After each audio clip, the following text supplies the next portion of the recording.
Sporting a roster of just 23 young men, the Lyman Eagles certainly aren't the largest 2A program.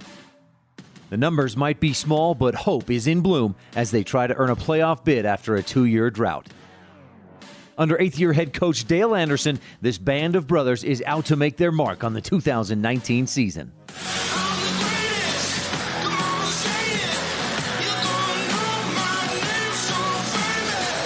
Lyman football is live for another year on MyLocalRadio.com as their exclusive video broadcast partner. Catch the action live and online throughout the regular and postseason right here or with the radio simulcast on KNYN 99.1 FM. With the countdown to the opening kick hitting 0 at the top of the hour, let's head to the MyLocalRadio.com broadcast booth to hear from the voice of the Eagles, Jake Hibbard. Tick-tock goes the clock on every life. No rest, no pain, I'm in overdrive. Get your beauty sleep, kick up your feet, I waste it all. Me, I'm not stopping, I'm not dropping. Win and you're in. This task has been laid before the Lyman Eagles this Saturday morning. After how everything shook out last night, the magic number is down to 1. 1 Lyman win or 1 Greybull loss. And the Eagles will break a 2-year drought to the playoffs if they can get either one of those. For Greybull, they're hanging on a prayer, needing 2 wins and 2 Lyman losses. Jake Hibbard joining you live on a sunny Saturday morning in the Bighorn Basin. Kickoff at the top of the hour on MyLocalRadio.com.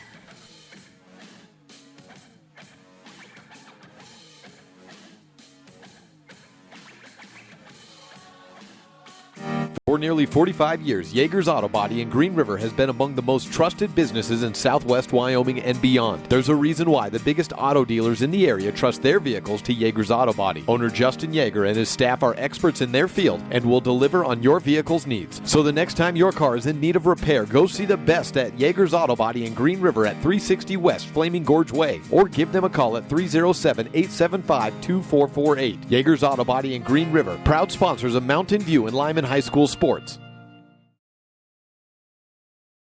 Welcome back to the Yeager's Auto Body pregame show, where we've got morning coverage for you live from Greybull, Wyoming in the Bighorn Basin. And Yeager's Auto Body, not just here to bring you the pregame show, but there for you if you ever have any auto body issues where you wish your car just had that shine that you had back when you got it. Well, Yeager's Auto Body has the capability to make your vehicle look like new again if it's been banged up. You can give them a call at 307-875-2448 and give Justin Yeager and the team a call at Yeager's Auto Body. Again, that number, 307-875-2448. When we come back, we will take our first look at this Saturday afternoon game rescheduled from last night as we come back on the Yeager's Auto Body pregame show on a First Bank presentation of Lyman football on MyLocalRadio.com.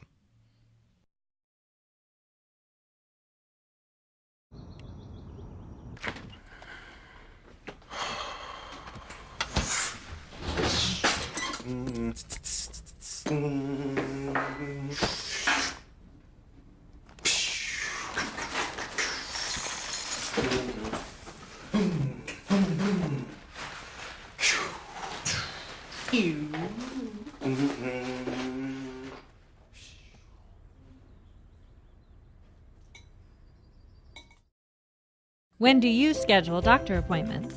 In bed before I fall asleep. In the car waiting to pick up my kids. We can even do it after breakfast. We all lead busy lives. Online appointment scheduling puts you in control. In just 90 seconds, you can make an appointment with a primary care provider or specialist at evanstonanytime.com. Select the day and time most convenient for you. Enter some basic information, and just like that, you're scheduled for care. Schedule appointments for next day and beyond at evanstonanytime.com. The Wyoming Prep Podcast on the radio is back for another year with a bit of a twist. Join me, Jake Hibbard, as I transition from covering Evanston and becoming the voice of the Mountain View Buffs and Lyman Eagles. I'll be live every Wednesday at 10:30 a.m. with news, analysis, and guests as we focus on the Bridger Valley and beyond. We'll cover the happenings around the area and across the state landscape. We would also like to welcome onto the show as a regular this year, Dennis Lynch of Auto Farm Chevrolet. Join us every Wednesday on KNYN 99.1 FM in the Evanston listening area for the Wyoming Prep Podcast on the radio. If you can't catch it then, don't worry.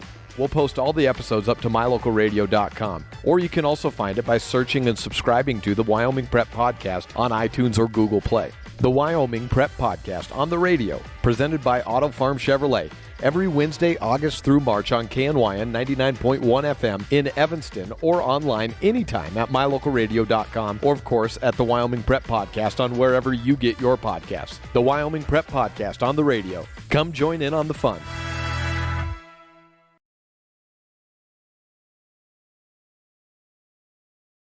Welcome back to the Jaegers Auto Body pregame show. Time to give you the first look at this morning contest. Coin flip happening as we speak. We'll try to keep an eye on that to let you know what happens, to see who receives and who will be defending which side of the end zone to start off this first half of action tonight. Greybull versus Lyman. But before we look at today's game, we have to look back to last night to see what happened. So it was a full slate of games, and all with playoff implications just about, as you get in week 7 of the Wyoming season, from down to 6-man all the way up to 3A. So as we take a look at 2A in competition last night, Buffalo was the first game that we have in an alphabetical order. They took care of Big Piney in big fashion. Big Piney came in as the number 2 team out of the 2A West. They leave with that still the case, but not quite as bolstered of a record as they did have. Buffalo defeated Big Piney 65-7. The final score in that one. Also happening on the 2A East side, Burns defeated Newcastle in a shutout, 46-0 in a running clock game. Lovell got the best of Pinedale, and we'll talk about that game and what that means for today's game in just a second. The final on that one was Lovell 39, Pinedale 14. Mountain View was into the playoffs last week, and they get another win and stay undefeated on the season, 58-7, the final in that contest. Taking a look down to the captains right now, Lyman will receive in the first half, and they'll be defending. Let's see, I got my directions backed up because I think we're on the opposite way. I don't think this is a west-facing. I don't think this is an east-facing end zone. I think it's a west-facing end zone.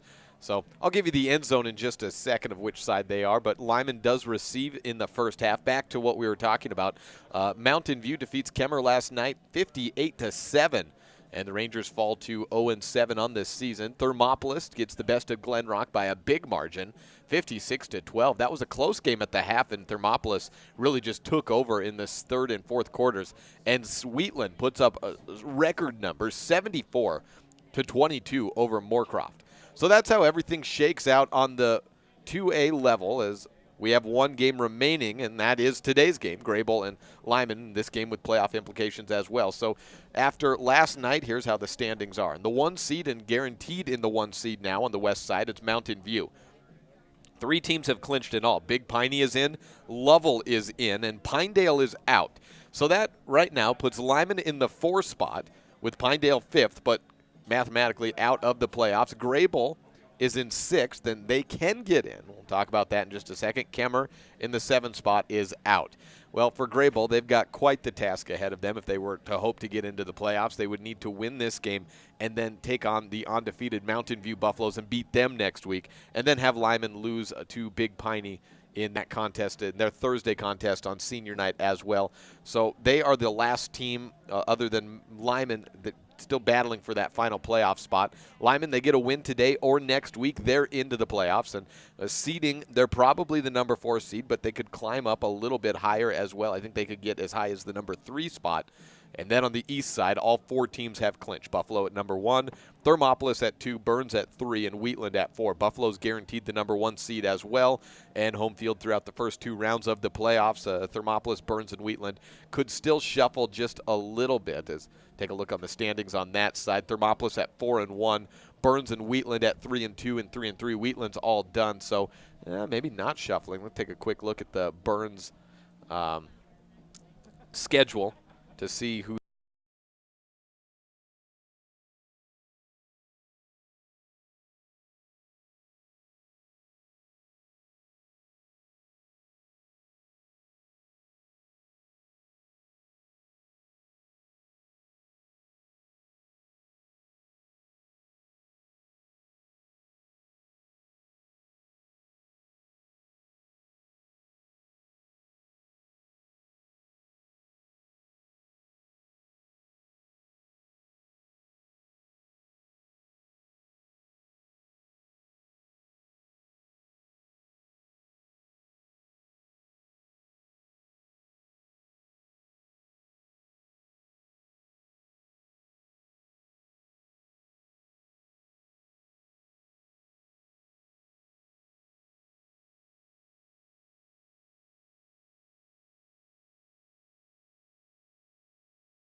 Lyman lost their starting quarterback, Carter Smith. So they lose him, and he's shaky for today. He's not going to play defense. I've been told he is cleared that if he needed to play, he could, but they will not start him on either side from, as I've been told as of yesterday. He could see some time depending on how this game goes. That moves Hagen Lamoureux over to the starting quarterback position, which he held the last couple of years. He's been a running back all year so far this season, sitting at 470 yards and 4 rushing touchdowns on the year. Has attempted one pass. It was intercepted, and that was with Carter Smith being out for one play earlier in this season. That shuffles some things around otherwise on the offense. We'll see Preston Brewer probably starting at the running back position. We'll also see a heavy dose of Braxton Saby, who we saw in several carries a week ago in the second half against Mountain View. That'll also bring McCoy Smith, who has 4 receptions, a touchdown, and 31 yards on the season. Playing some more receivers. Preston Brewer will play, he plays kind of everything. He'll play receiver, tight end, running back as needed throughout the season, but he'll probably be seeing more time at running back today, and that could also move Roe Meekum into the more tight end position time today. So there's going to be some shuffling all the way around in this contest with them losing their quarterback of Carter Smith. Right now it's senior night for Greybull, so we may hear over the loudspeakers some of them being announced as they're in their final home game of the season. Well, Lyman, they averaged 231 yards per game, but they had just 6 yards total in the first half against Mountain View last week. Those Buffaloes are an entirely different beast, but nonetheless, to get a win and earn a spot into the playoffs today, the Lyman Eagles will have to get a lot better production than they did a week ago, and they'll need to rebound from that a big emotional loss. We'll be back to continue the Yeager's Auto Body pregame show next on a First Bank presentation of Lyman football on MyLocalRadio.com.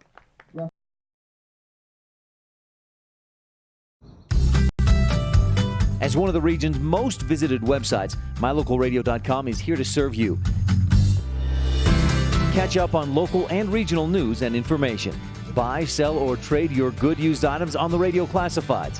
Stream your favorite music all day, every day, or catch our live coverage of your high school teams in action, all on MyLocalRadio.com. Like us on Facebook so you never miss a giveaway, and visit MyLocalRadio.com today to stream it all live.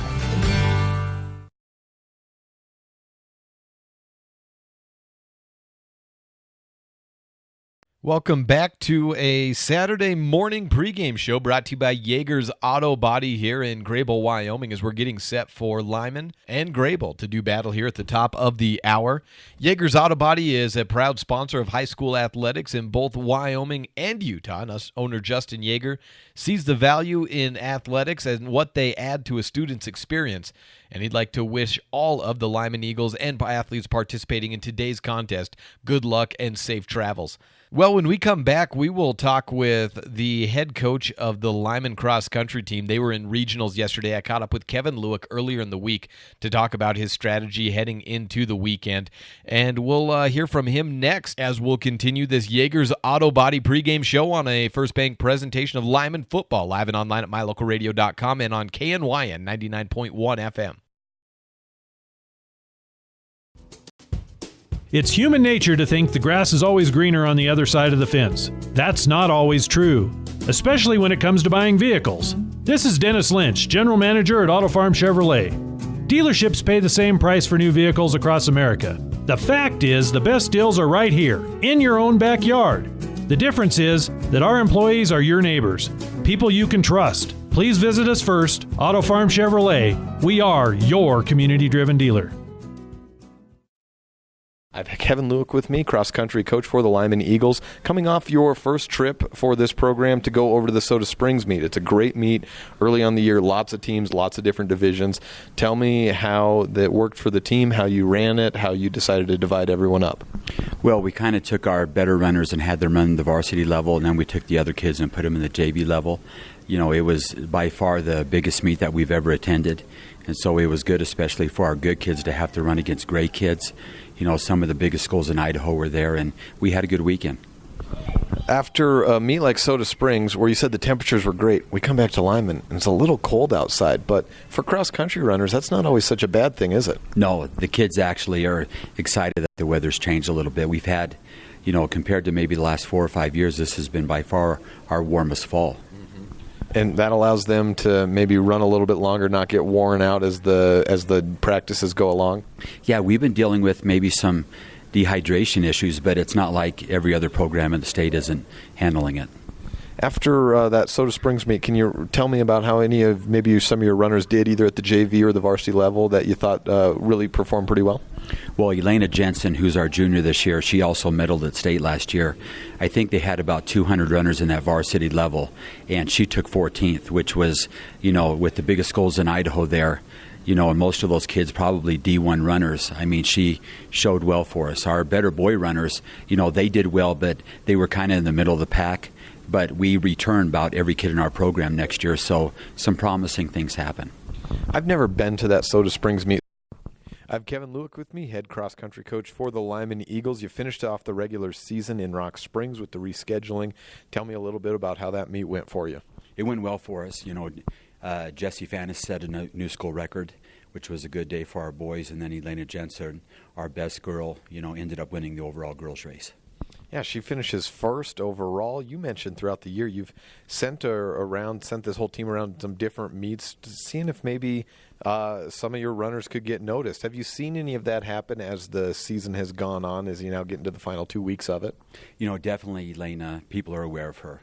She had a good year last year. She was a move-in from Washington.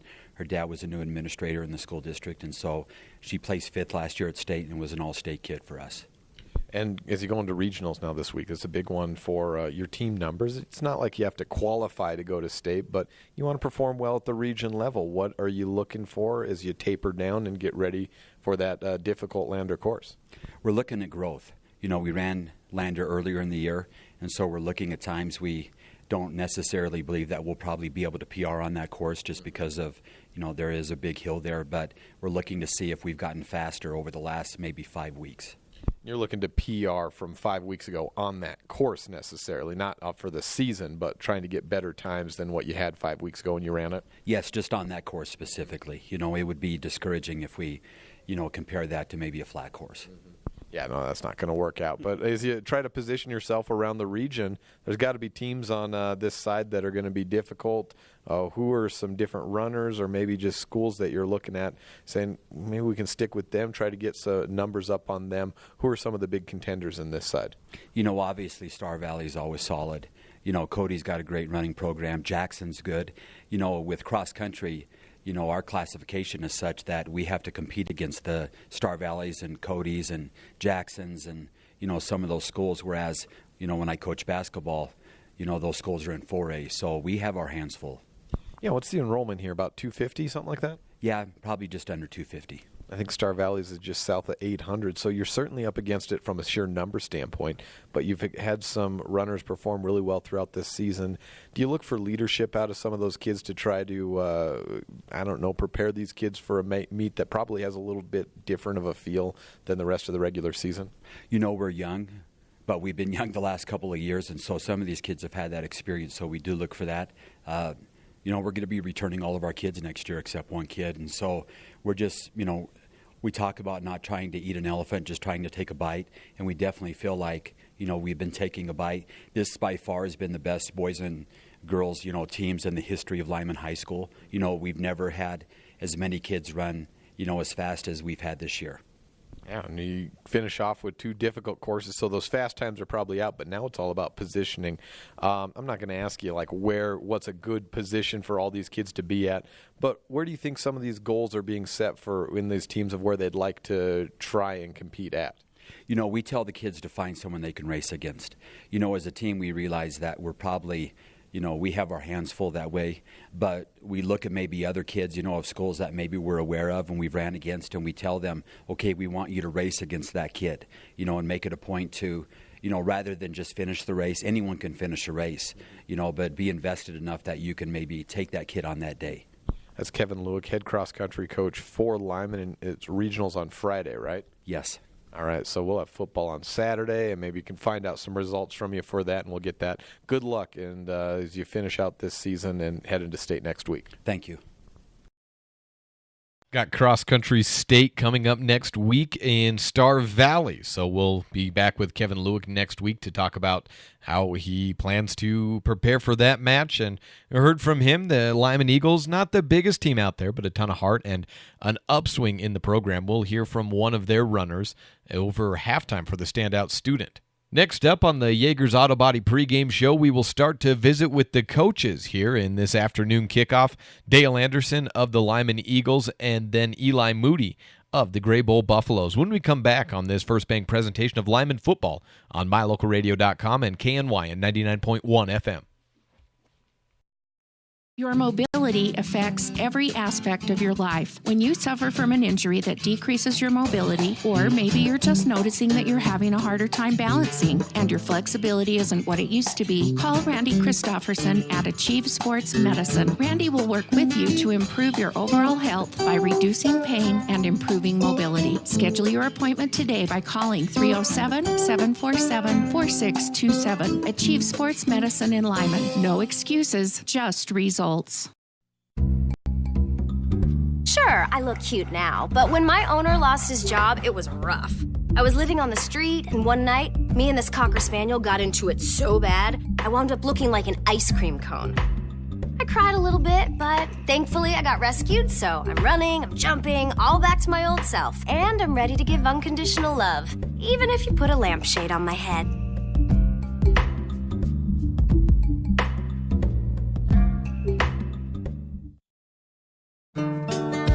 Business cards are a powerful and inexpensive way to promote the goods and services you offer. You can design your own cards or have the professionals at Westar Printing design your business cards. Now with same day and next day turnaround on all business card printing, you don't have to wait. Get your business cards today. Professional quality, inexpensive prices, and quick turnaround. Visit Westar Printing, 243 7th Street in Evanston, across from the library. Westar Printing, 307-789-5202. After this contest is done, we'll be all set for Week 7 and on to the final week of the 2A West Conference season. Greybull hosting Lyman today, and we're going to visit with both the coaches. First the home coach and then the visiting coach. So when we come back, we will hear from Eli Moody, a second-year man for Greybull. He's from Lovell, a local boy, played for the University of Wyoming, following a year at Rocky Mountain College as well. And then after that, we'll hear from Dale Anderson, the eighth-year head coach for the Lyman Eagles, as we set you up for kickoff. This is the Jaegers Auto Body pregame show on a First Bank presentation of Lyman football on mylocalradio.com and KNYN 99.1 FM. For nearly 45 years, Jaegers Auto Body in Green River has been among the most trusted businesses in southwest Wyoming and beyond. There's a reason why the biggest auto dealers in the area trust their vehicles to Jaegers Auto Body. Owner Justin Jaeger and his staff are experts in their field and will deliver on your vehicle's needs. So the next time your car is in need of repair, go see the best at Jaegers Auto Body in Green River at 360 West Flaming Gorge Way, or give them a call at 307-875-2448. Jaegers Auto Body in Green River, proud sponsors of Mountain View and Lyman High School sports. I've got Eli Moody with me, head coach of the Greybull Buffaloes. You're a second-year coach, and you're someone from the Bighorn Basin where you grew up. So after going to the University of Wyoming and playing some football there, was it an easy choice for you to come back and become a teacher in the Bighorn Basin, just a little bit south of where you grew up in Lovell? Yeah, it was a pretty easy transition. I spent a year down in Rock Springs, but last year my wife and I had our first kid, so we decided it'd probably, just be better to get a little bit closer to home. So it was pretty perfect that this job opened up. Well, you got like you said, you're in their second season of this, just a little bit south of where you grew up, but it is a different school and surely, different system as you bring in with your own philosophy. I've seen you run a lot of pistol split back offense. Is that something that you grew up playing, or is that something that's tailored kind of the personnel that you have? Where does your offense come from? It's a combination of what I've played You know, playing for Doug Hazen in Lovell, and then a little bit of Brian Armstrong at Rocky Mountain College, and then Coach Bull down in Laramie. It's a combination of the three offenses, and then yeah, kind of even last year to this year, it's been heavily modified based on the kids I have. Now, you guys are sitting on the outside looking in right now, but nobody in the 2A West is out of the playoffs yet. You need to win this week. How are you trying to keep your guys focused and positive for this game to come against Lyman? You know, our biggest focus is taking pride in what we do. You know, we've lost a couple close ones. We've had a couple that should have been close that we just, you know, we beat ourselves we just let it get to our heads a little bit, and we beat ourselves. So we're just taking pride in all the little things. And you've had some players switching around positions throughout the season. It seems like you've settled in a little bit, as you know, as much as you can, and hopefully for you that you can get that health there down the final weeks of the season. But as you've felt this team out, how have you kind of settled on everyone being where they were with some of those position switches from one quarterback to another?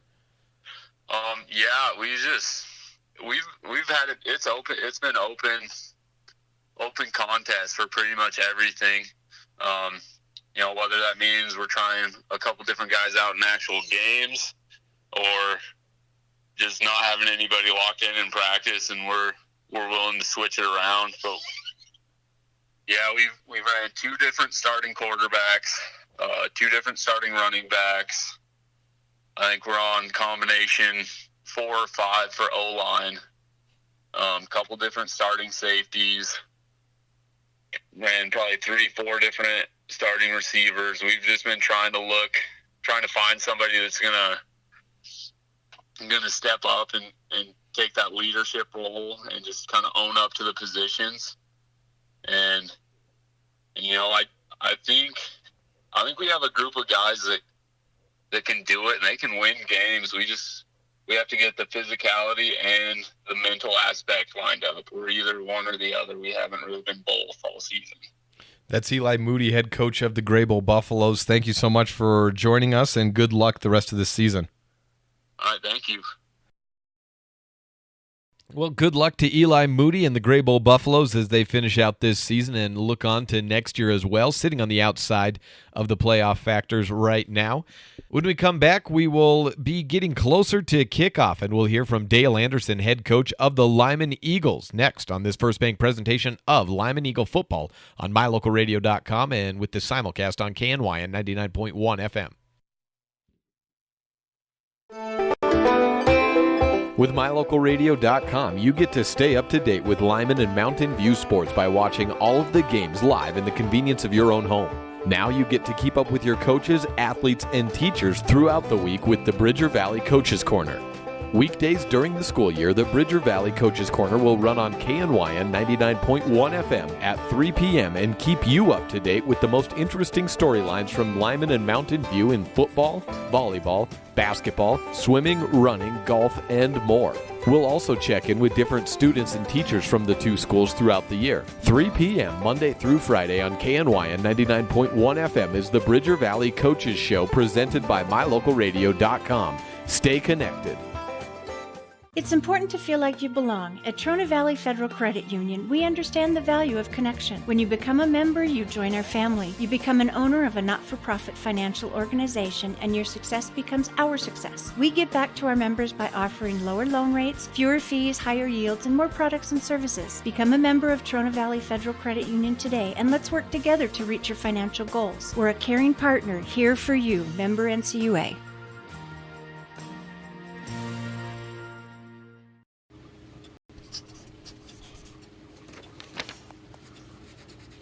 If you love them enough to relearn math so you can teach them math, then surely you'll check nhtsa.gov/the right seat to make sure they're correctly buckled in the back seat.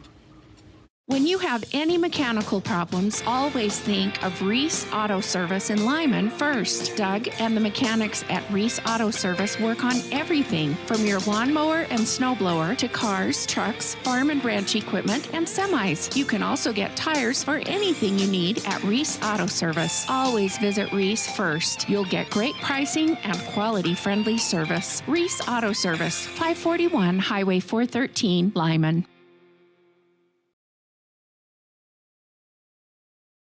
We're just about set for kickoff here in the Jaegers Auto Body pregame show. Thank you for tuning in a little bit before the top of the hour and a noon kickoff on a Saturday.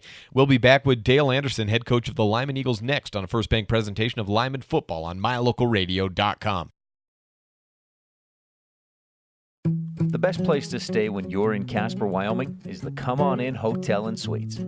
This beautiful log hotel offers 5 hot tubs, 1 pool, a fitness center, and fabulous indoor atrium. Offering jacuzzi and fireplace suites, the guest rooms are comfortable and relaxing. Plus, every stay includes a delicious extended continental breakfast. Whenever you're in Casper, stay at the best place. Come On In Hotel and Suites. Come on in today. Come On In Hotel and Suites, Casper. I have Dale Anderson with me, head coach for Lyman. It's the final 2 weeks of the season. You have Greybull and your last road trip of the year in the regular season. As you get and take a look at playoff positioning, it's really tight. These last 2 weeks mean a whole lot. What are you doing? What are you telling the kids as you get ready for this big game against Greybull? Well, it's just that we really need to approach it like it is a playoff game because that it is for us at this point. It's a very important game, and after we just want to bounce back from last week and get refocused and ready to go. Now, we had the injury happen with your quarterback, Carter, and unfortunately it happens late in the game when it's already decided, and you always hate that, but what can you tell us about his situation and what it means for this week? Well, I think it's just a muscle strain and a ligament strain, and so we've been icing it and resting it, and we'll kind of see as the week progresses. We don't know for sure if he's out or not. I think if we had to have him braced up and available, he could probably go. But if we can give him an extra week of rest, that'd be great too. Against Greybull, a team that obviously only get to see teams once a year, so you haven't seen, but I'm sure you've been looking at them on tape. What needs to go right? What do you have to be disciplined this week as you take a look at their offense and defense? They've got some pretty good speed. They got some kids that run well, and they're really big up front. We're not the hugest team, but they have some big kids up front, so we're going to have to be able to handle their size and speed. And I think our run defense has been pretty solid in the past weeks, but we've got some work to do on our pass defense to make sure we're getting a pass rush and also from the coverage standpoint. If Carter is not able to go, that probably puts in your old quarterback, now running back to quarterback, right? Yeah, possibly. Hagen's played some there. Preston Brewer had a couple of games there last year also. We've got a JV kid with Chevy Fackrell that we could slide in there if we need to. So we kind of have some options there, and that's kind of nice to have. Some years it's only been one kid, so we'd have been in trouble. Well, and I guess you need a guy 90% of the time you're running the ball, but Hagen's got some throwing experience as well. Chevy coming in, Carter's a junior, and Chevy I think is a sophomore, but he'll probably be looking a couple years down the road at taking some heavy snaps, probably even next year, win one position or another. How do you think he did in a game that was already decided, but he had to go out and compete for an extended period of time? He does a good job. He's run our JV quarterback position this year, so he has some reps in games, but it's always nice to get those kids in a varsity game when it's a little different speed and things happen a little faster. So I thought he stepped in and did a great job. He ran hard. We didn't ask him to do any throwing or anything, but he's a kid that works hard and runs hard, so that's beneficial in those situations. There's a lot of information out there as far as these 7 teams in which 4 are going to get in. Do you mind if the kids are looking around at that at all, or do you try to keep them away from that as much as you can? I want them to know that, we control our destiny, and I think that's the biggest thing we talk to them about is we're in control, and then you go handle your business. You don't want to, what if this, we're really in a good situation where it's up to us what happens.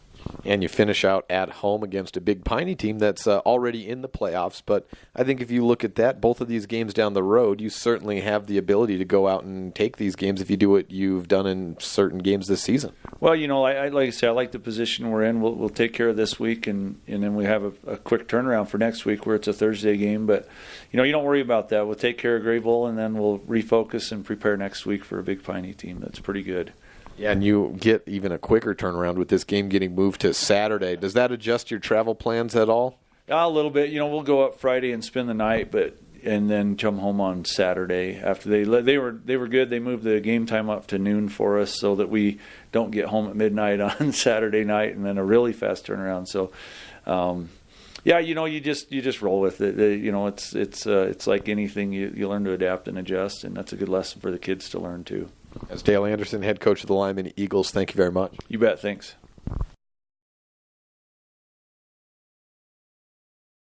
We'll leave it right there on the Yeager's Auto Body pregame show. We'll be back with the starting lineups for both of these programs, Greybull and Lyman, and then the opening kickoff of this noon contest on a Saturday here in Greybull in the Bighorn Basin. This is a First Bank presentation of Lyman football on MyLocalRadio.com.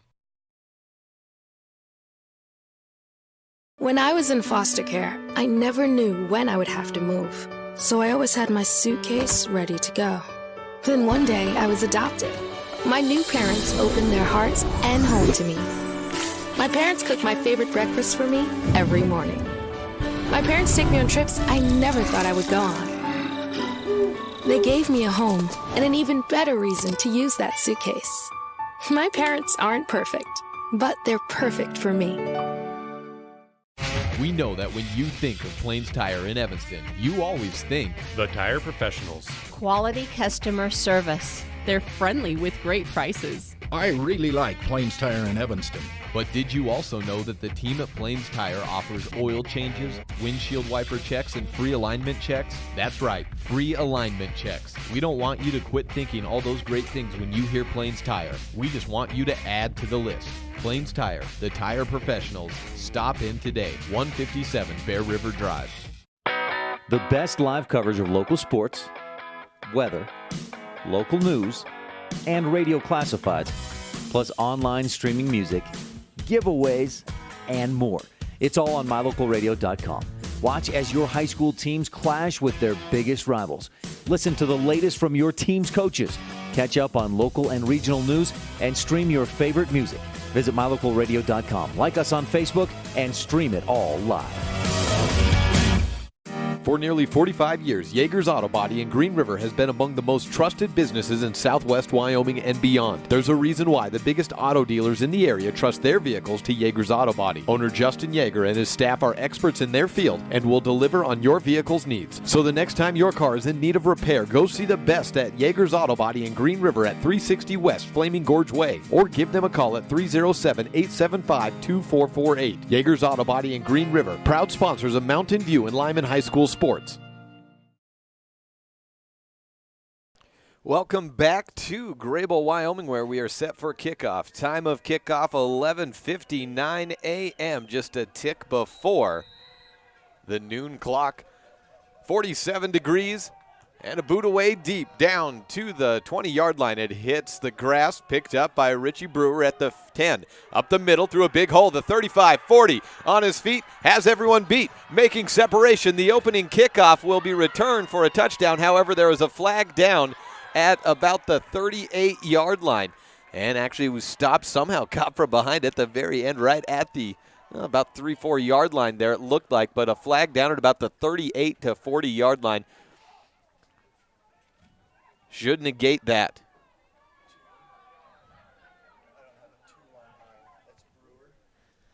Well, now the play goes against Greybull. The foul is. So the return does stand, and Brewer was all alone and caught from behind late in that. Brewer on the return. So just shy of a touchdown. And the penalty goes against Greybull, so is declined. Ball set up. It's at the 5-yard line, it appears. Ball on the 4. Hagen Lamoureux starting under center. Straight ahead, direct snap, pushes his way forward. Lyman signals touchdown, and so does the near sideline official. 1 play, 4 yards, and a touchdown drive for the Lyman Eagles, set up by the Richie Brewer kick return. Hagen Lamoureux takes his first play from shotgun as quarterback in at least 4 or 5 weeks, going back to when Carter Smith was injured for that 1 play. Takes it 4 yards up the middle for the score. And it's 6-0 on the Benedict's Market and True Value board as we just now have a moment to welcome you to the first quarter, brought to you by Bridger Valley Motor.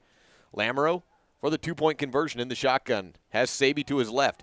Takes it himself and pushes his way forward. A pile stopped just shy of the goal line. 6-0 on the Benedict's Market and True Value board. We'll give you starters and welcome you back to the Bridger Valley Motor first quarter when we come back. 6-0 already. 6-0. Lyman leads Greybull on the First Bank presentation of Eagles football on mylocalradio.com.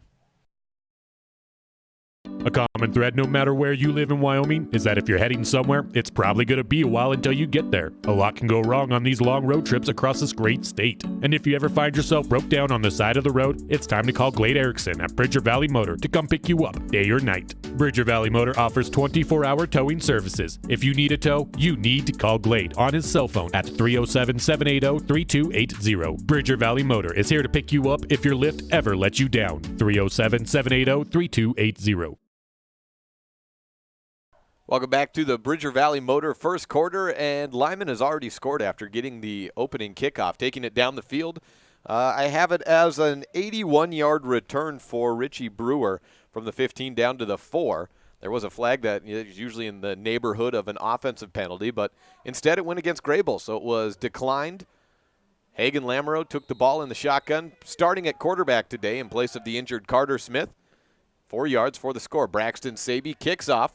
And the first play is underway for Greybull. Fielded at the 20-yard line. A flag comes in as another big hole is opened up for Irving Castro, taking the ball up the field. Tackled as he tried to hurdle a man in the area of the 40-yard line. And the foul is against Greybull to bring the play back. Flag was put down at the 32.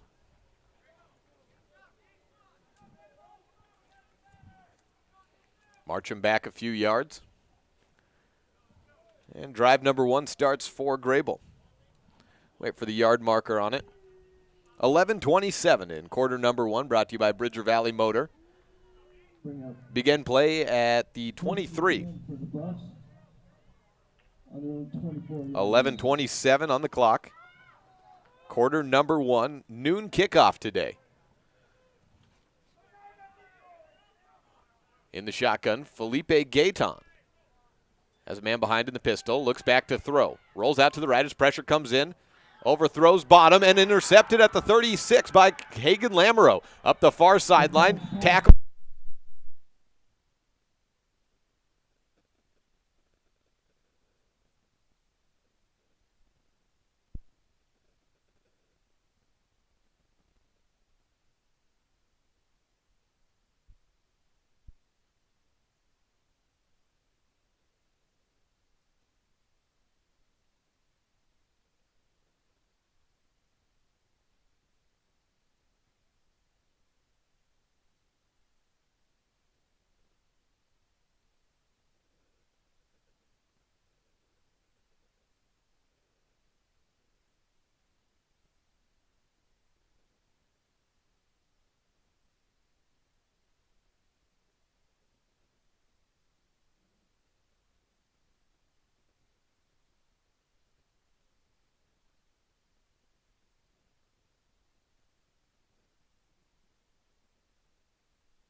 Hey, we lost power in Greybull, so we're back on now, I think. Video's frozen. See if I can get that back up.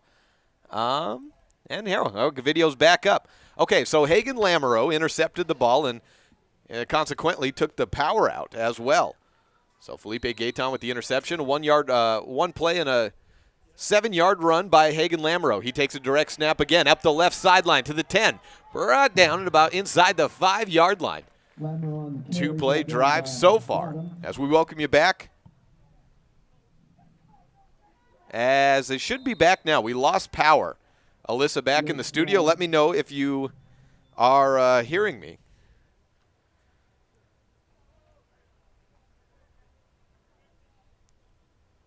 First down. Oh, no, third down it says. 3rd down and 5. Ball on the 5. That'd be 3rd and goal. Doesn't seem right. It should be 1st and goal, I think. Unsportsmanlike conduct goes against the Buffs in the meantime. Still trying to catch back up after we lost power in Greybull. Lamoureux has taken the last 2 carries down to the 5, making the 2-yard line. 1st and goal. Up the middle and into the end zone. 3-play, 20-yard drive. Hagen Lamoureux doing it all so far. Has the touchdown, number 1, and gets a 2nd touchdown here and intercepted the ball to give Lyman possession. 12-0 on the Benedict's Market and True Value board here in the Bridger Valley Motor first quarter.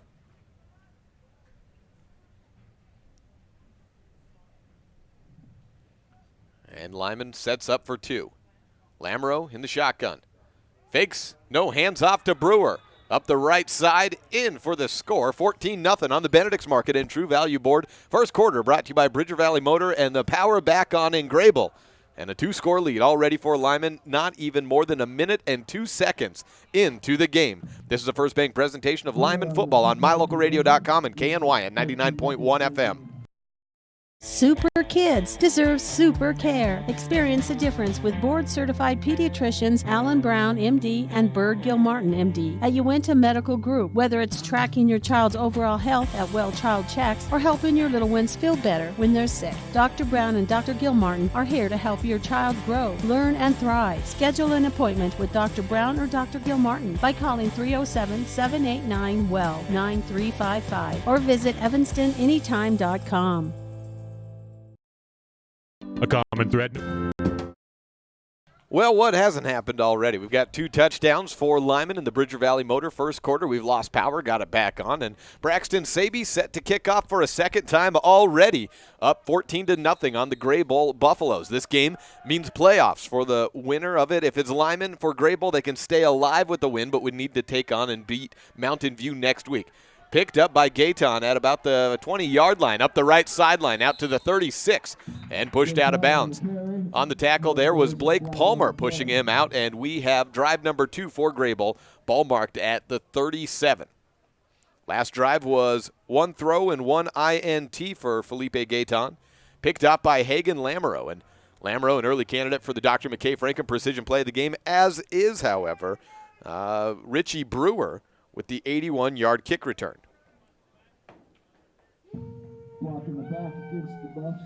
Gayton out behind shotgun at the 30. No, make that the 26. He was pushed out a little bit earlier than my eyes saw.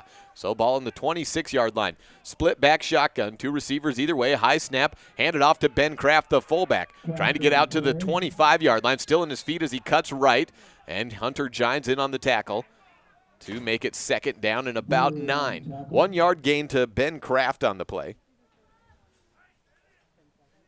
Ball marked at the 26.5. Maybe the 27.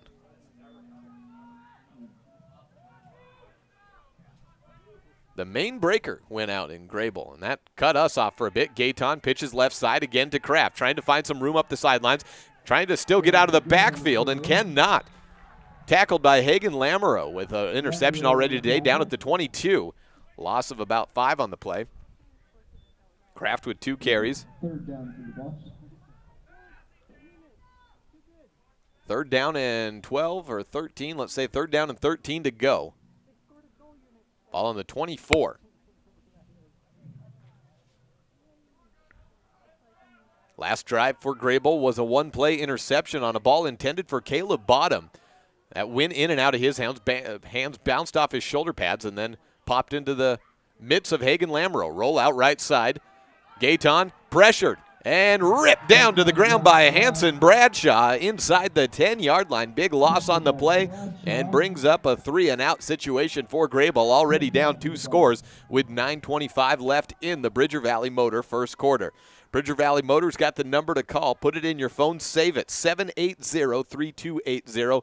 That's the number to get you out of a bind. 24-hour towing. And no matter your vehicle, Glade Erickson can pick you up in the big black tow truck. 780-3280, the number to call for Bridger Valley Motor. Setting up to punt is Castro. Blake Palmer has the ball go over his head at the 50-yard line, still racing back, picks it up at the 34. Going to his right, beats Bottom out the sideline, a block from Gines at the 50, and back to about midfield where he is knocked out of bounds by Caleb Bottom. Drive number 3 already for Lyman starts. So far they've received possession after a 81-yard kick return by Richie Brewer at the 4-yard line, and then the interception by Lamoureux at the 20-yard line. Scores came with 11:39 and 10:58 in the first quarter.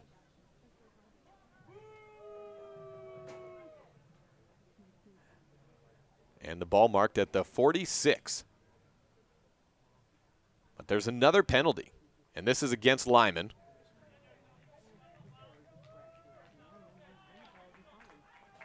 Backs him up. Block in the back called on the kick return. Not that uncommon when you see a guy trying to reach sideline to have a play of that sort.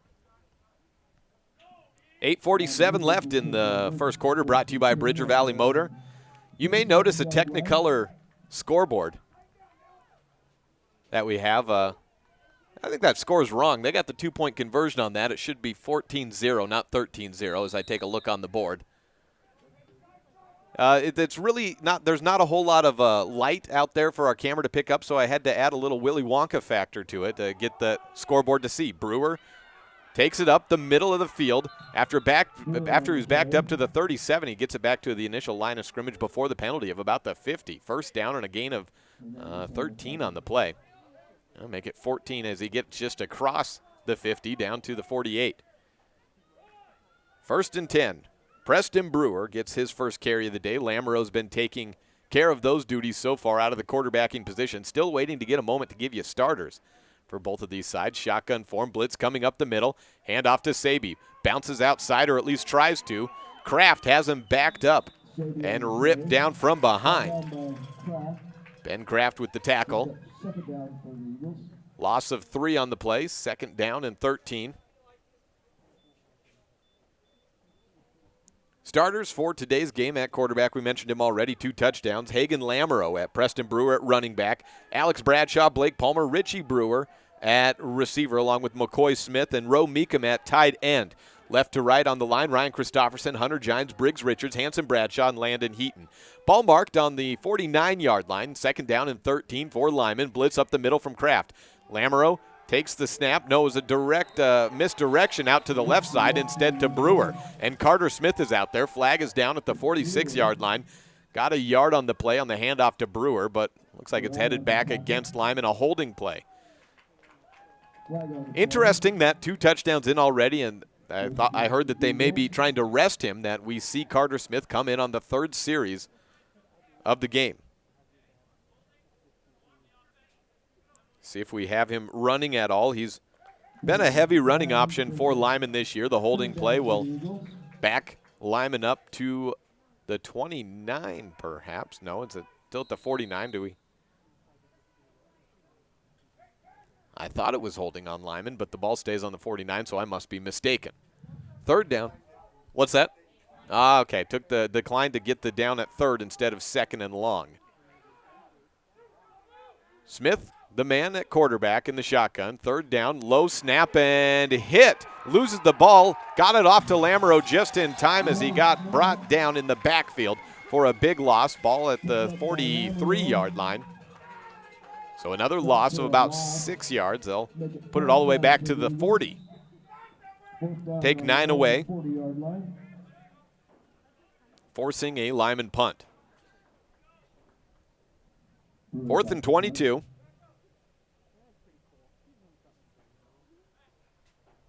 Brewer setting back to punt it away. 2 men to receive for Greybull. Got Bottom and Castro.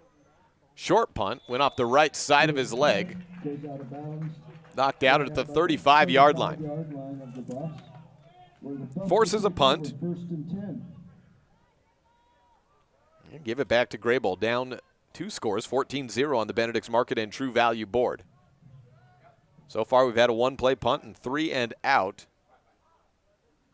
for Greybull. Just 4 plays from scrimmage on the offensive side. Marked at the 35-yard line. 6:24 left in the first quarter, brought to you by Bridger Valley Motor. Let's take a quick look at some starters for Greybull. At quarterback, Felipe Gayton. Running backs, Irving Castro and Caleb Bottom. Ben Kraft, a fullback. Elian Davila, a receiver. Isaac Thusen, a receiver as well. And Jesus Hernandez. Gayton, hands off. Straight away up the middle. Castro gets back to the line of scrimmage before he's tackled up at the waist level by Hanson Bradshaw. No gain on the play. 2nd down and 10. On the offensive line for Greybull, Carlos Garay, Diaz Rios, Ethan Dalen, Chase Oster, and Weston Haley. 2nd down and 10. Gayton in a split back pistol form. Pitches left side, faked. Rolls out right, taking it himself. He makes a move, cuts back in a spin at the 35-yard line, picks up an extra 6 yards as a result. Moving forward, Roe Meekum takes him down. Meekum wearing number 80 today instead of 65 where he started the season as he's at the beginning of the season he was wearing 65 to fill in for Hunter Gines, who was on the offensive line and out injured. Well, Gines came back week 3, I believe that was, and that brought Roe Meekum into more of a tight end role. 6-yard pickup on the carry by Gayton. 3rd down and 4 to go. Ball on the 41. 2 receivers either way. One in the backfield is Castro. Pressure comes in, forces Gayton out of the pocket, throws incompleted to Bottom. And a big loss of about 4 or 5 on the play as Blake Palmer picked up the desperation attempt to Caleb Bottom, who caught it back to the initial line of scrimmage after the fresh set. And they pick up, well, they lose about 3 yards on the play. He got back a little bit farther than I initially saw. Ball on the 38-yard line. Mark it for a loss of 2 and a punt. Punt is a line drive right into the hands of Palmer at the 30-yard line. He's moving up at the 40, out to the far sideline, breaks a tackle, cuts in at the 50. Still moving upfield, down to the 45. Tackled right there, and Lyman again starts inside enemy territory. Drive number 4 for Lyman. 4:21 left in the first quarter, brought to you by Bridger Valley Motor. 1 first down for Greybull. That was their first of the game. Lamoureux back at quarterback. Takes the direct snap up the middle and brought down at the line of scrimmage. Second down and 10 on the no gain from Lamoureux. Still first quarter action here on the Bridger Valley Motor opening quarter. Defensive set for Greybull on the defensive line. Carlos Garay and Luke Surface at defensive end. Weston Haley and Jace Schroyer at the inside tackles. Caleb Bottom, Ben Kraft, Avery Swiftney, and Jesus Hernandez at linebacker. Second down and 10. Ball on the 45-yard line. Handoff to Brewer. Gain of 4 on the play, up the middle. Stretches the football down forward as much as he can after getting tackled up at the shins. Second carry for Brewer. He has 20 yards.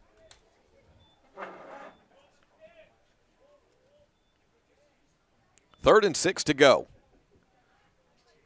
Defensive backs for Greybull, Felipe Gayton and Isaac Thusen at cornerback, Irving Castro at safety.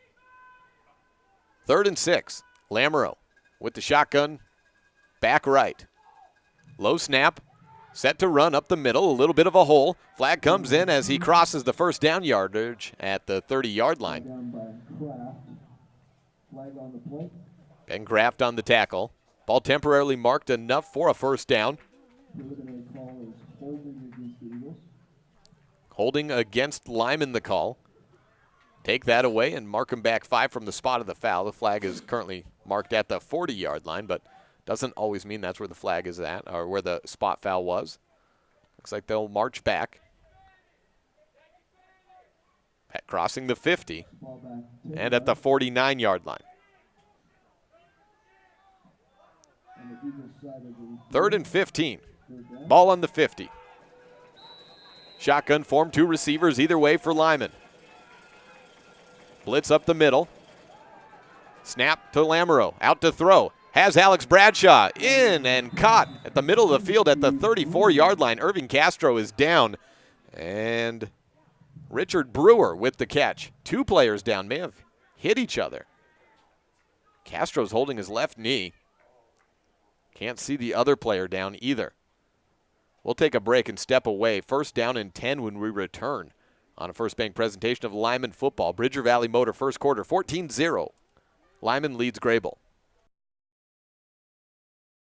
When I was in foster care, I never knew when I would have to move. So I always had my suitcase ready to go. Then one day I was adopted. My new parents opened their hearts and home to me. My parents cook my favorite breakfast for me every morning. My parents take me on trips I never thought I would go on. They gave me a home and an even better reason to use that suitcase. My parents aren't perfect, but they're perfect for me. We know that when you think of Plains Tire in Evanston, you always think The Tire Professionals. Quality customer service. They're friendly with great prices. I really like Plains Tire in Evanston. But did you also know that the team at Plains Tire offers oil changes, windshield wiper checks, and free alignment checks? That's right, free alignment checks. Isaac Thusen and Irving Castro, the 2 players down, ran into each other and helped off the sideline. 1st down and 10 after the gain of 13 yards. Handoff to Brewer, working his way outside the tackles to the 30-yard line, makes a stretch, and he is brought down by Avery Swiftney at the 30-yard line. 2nd down and 3.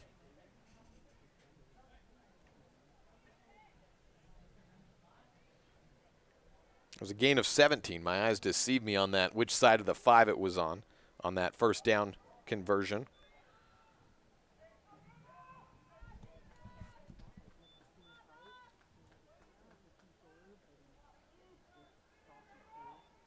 Lamoureux takes the direct snap up between left guard, picks up another 3 or 4. On 2nd down and 3. Bring up 3rd and short, about 3 yards to go. 3rd down and 3 at the 25.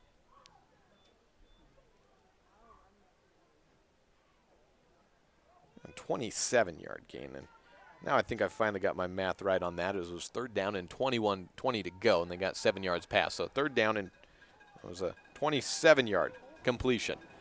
3rd and 3. Lamoureux takes it up again. Nowhere working up the middle of the field. Ethan Dalen blocked that hole up and nowhere to go for Lamoureux. Brings up 4th and 3 and probably going for it. Don't have a kicker outside of Braxton Saby, who kicks off. Need to get to about the 23, 22, make it probably about 4th and 2. We gave him 1 yard on the run.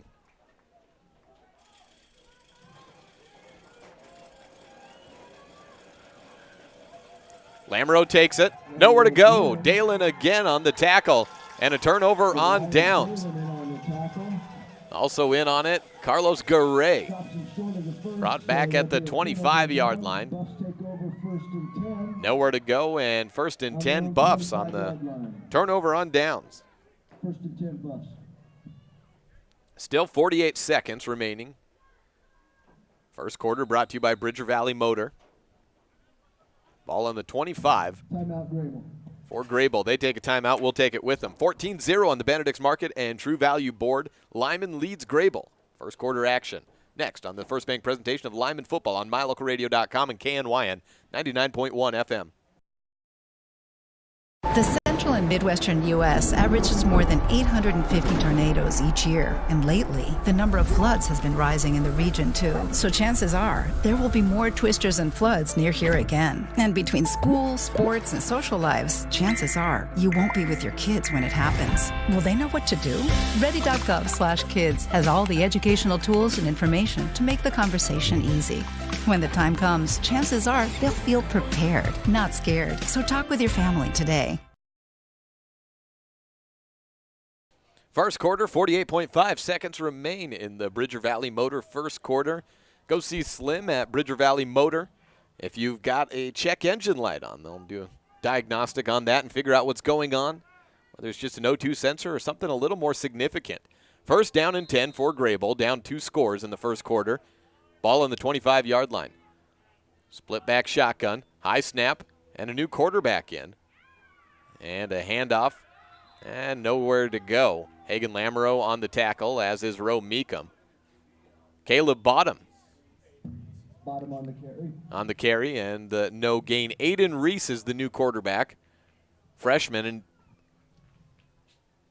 where's number 4? Second down and 10, stays at the 25. Reese in a pistol form, Bottom behind him. Thusen to the right. And looks like one man to the left.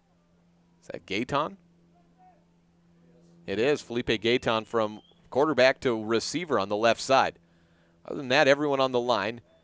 8 in the box for Lyman, and the clock runs out. First quarter ends 14-0 on the Benedict's Market and True Value board. 14-0, 2 runs into the end zone of 4 yards and 2 yards by Hagen Lamoureux.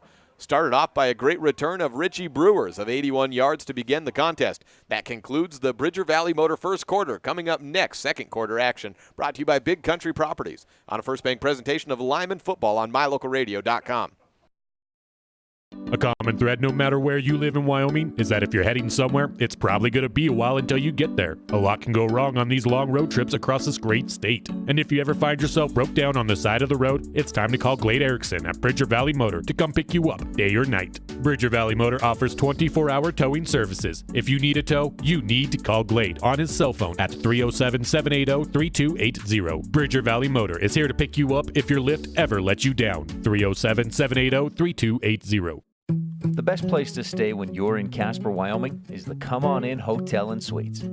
This beautiful log hotel offers 5 hot tubs, 1 pool, a fitness center, and fabulous indoor atrium. Offering jacuzzi and fireplace suites, the guest rooms are comfortable and relaxing. Plus, every stay includes a delicious extended continental breakfast. Whenever you're in Casper, stay at the best place. Come On In Hotel and Suites. Come on in today. Come On In Hotel and Suites. Second quarter begins with Aiden Reese at quarterback, pistol form, second down. Oh, no, that is Reese. Completed out to the right side at the 34-yard line to Isaac Thusen. Nowhere to go. Stopped about a yard short, depending on the spot, maybe closer to a first down. They'll mark it right at the 35-yard line and a first down on the 10-yard completion. On the play, Aiden Reese. 10 yards. Freshman quarterback to Thusen. His 3rd reception of the season is all.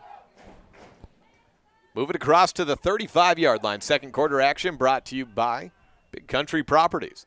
Pistol form. 2 receivers left and 2 to the right in the slot. Looks out outside. Has a man up the middle and Kraft at the 43-yard line and gone incomplete there. McCoy Smith on the pass breakup. 2nd and 10. Ball stays at the 35-yard line.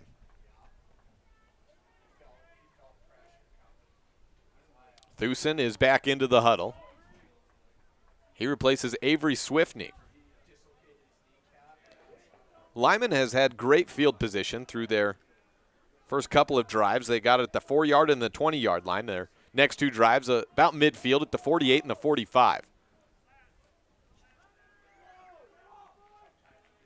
This is the 4th drive for Greybull. Down 14-0. Pistol form, and the ball's put down onto the deck. Reese drops down to it. Loss of 4 on the play brings up 3rd and long. 3rd and 14 to go after the Fumbled handoff. Third down for the Buffs.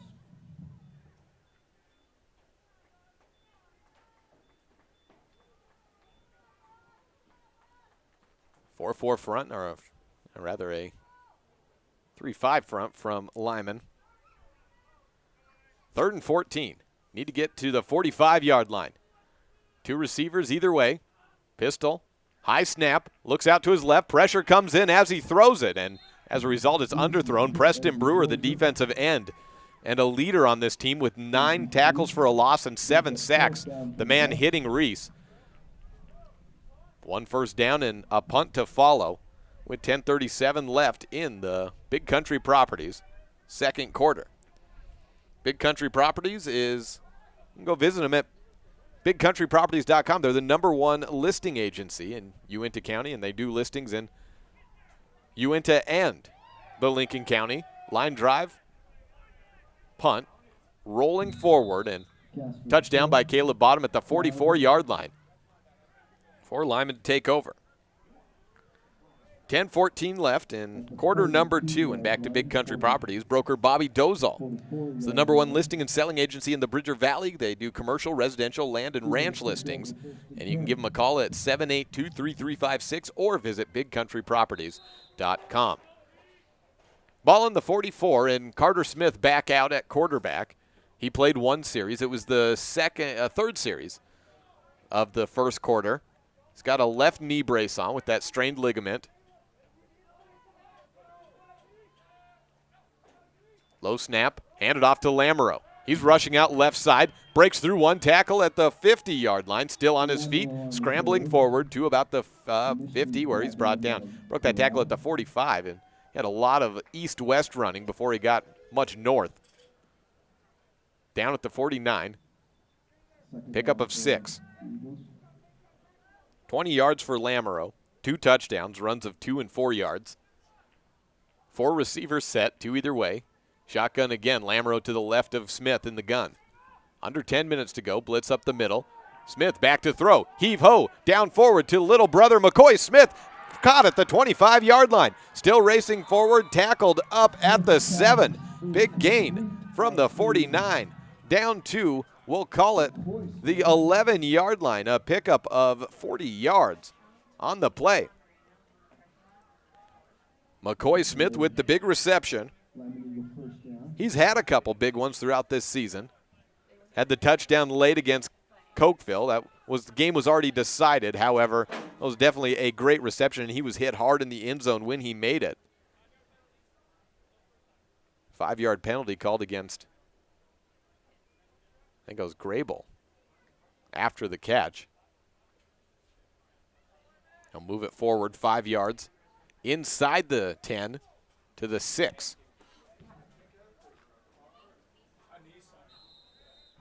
40-yard reception for Smith on the attempt. Lamoureux to the left of Smith. Ball marked on the 6-yard line. First down and goal. Lamoureux, right side, takes the handoff. Nowhere to go, maybe a yard. Lamoureux taken down by Smith. Into the red zone for the 3rd time today is Lyman. They're perfect on converting in their previous 2 attempts. They started the game inside the 5-yard line at the 4. It was a 1-play drive for Lamoureux. Blake Palmer checks into the huddle. Smith greets him, and they'll check out Bradshaw. No, Bradshaw stays in as well, a 4-receiver set. Bradshaw on the right, Brewer and Palmer on the left. Pistol form. Handoff to Lamoureux, trying to race his way forward into the end zone, makes a stretch, stopped just a little shy. Started at the 6-yard line, got down to the 2.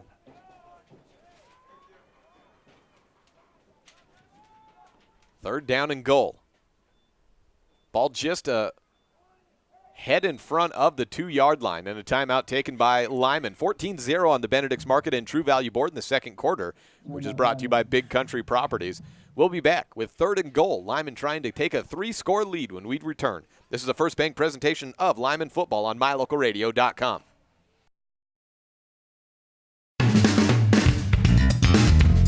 Meet the service and parts department staff at Auto Farm Chevrolet. We work on almost every type of vehicle, foreign and domestic.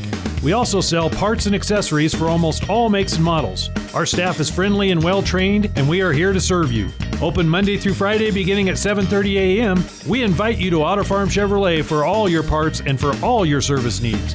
624 Front Street, Evanston. We're a community-driven dealer.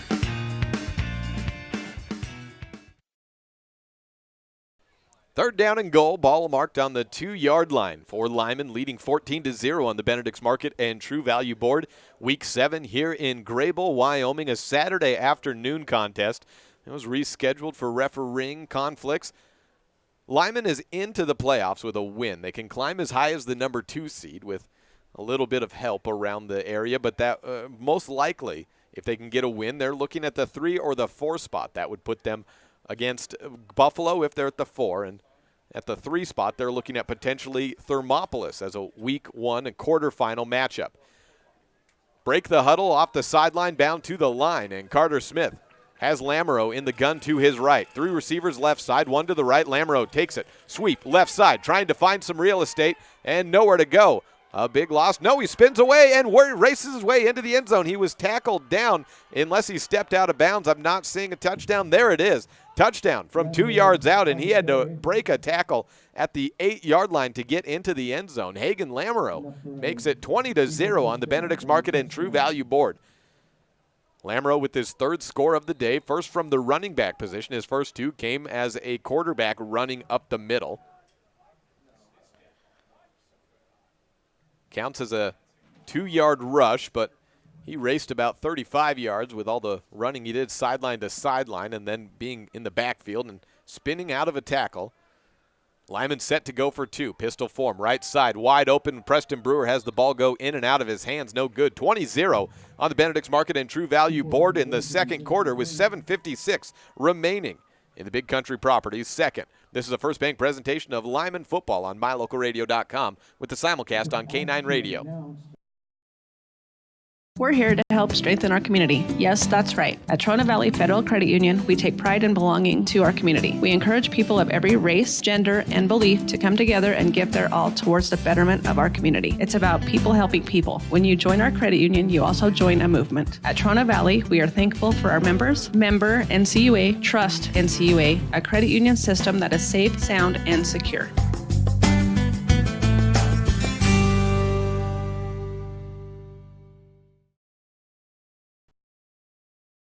56-yard drive for Lyman. That's their longest touchdown drive of the day. Their previous were of 4 yards and 20 yards, respectively. All 3 have been finished off by Hagen Lamoureux with the rushing touchdown. That was a 2-yard run. He has a 2-yard run and a 4-yard run for a score in his other 2 touchdowns. Saby kicks it off at the 40. Line drive, touches down at the 18, takes 1 bounce, picked up by Bottom at the 12. He races up the middle, then scoots out right side, finds some sideline, beats Palmer, races through another man in Bradshaw, and pushed out as Blake Palmer caught up to him and knocked him out. But a great return for Caleb Bottom. Gets to midfield and maybe just a yard or 2 pass. Started as he picked up the drive at about the 13-yard line. And ball marked at the 49, a 38-yard gain on the return. See who comes out at quarterback, if it's who has been, and yes it is, Aiden Reese back out. He took over for Gaetan, who's been split out left as a wide receiver. Pistol form, 1 back behind. And the handoff to Bottom. Past the 50-yard line and tackled up by Roe Meekum at about the 47. Gain of 2 on the play. Have not seen Castro return after getting knocked out, going down to the ground, I should say.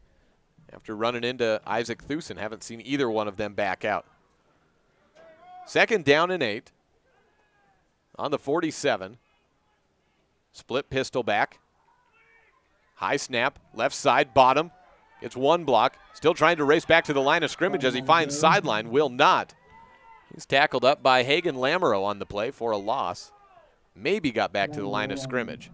And a loss of 1 yard indeed, back to the 48. 3rd down and 9. Left hash mark. Greybull moving from right to left. Just past the 50, needing to pick up 9 yards here. Pistol form. Back to throw is Reese. Has a man up the middle. Completed to Hernandez. Shy of the 1st down. They needed to get past the 40, and it's a catch and brought down right there at the 43-yard line. So shy. See if they go for it here. Down 20-0 on the Benedict's Market and True Value board. Welcome you into the Big Country Properties. 2nd quarter, about halfway through, 6:15 left in the opening half.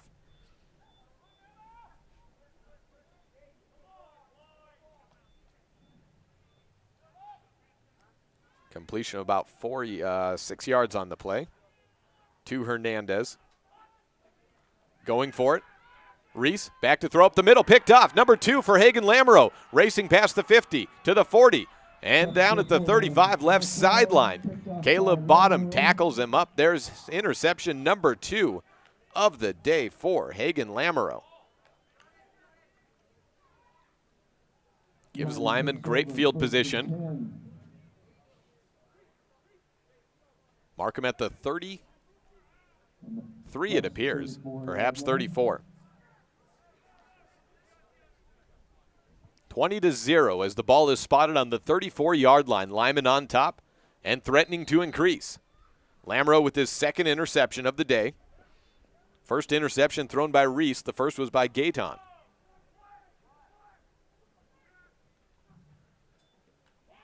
Low snap, and it's on the ground. A pile. Greybull may have it.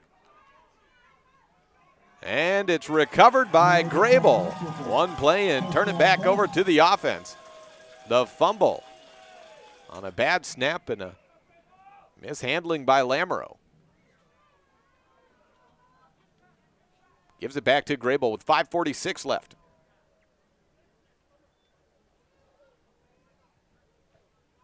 Ball spotted on the 37. For Greybull back out. 3 receivers left side in a triangle formation.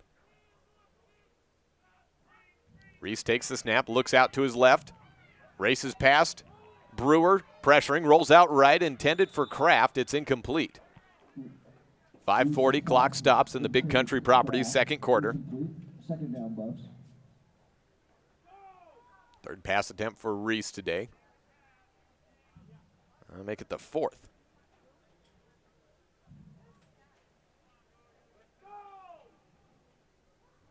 One interception, 2 completions.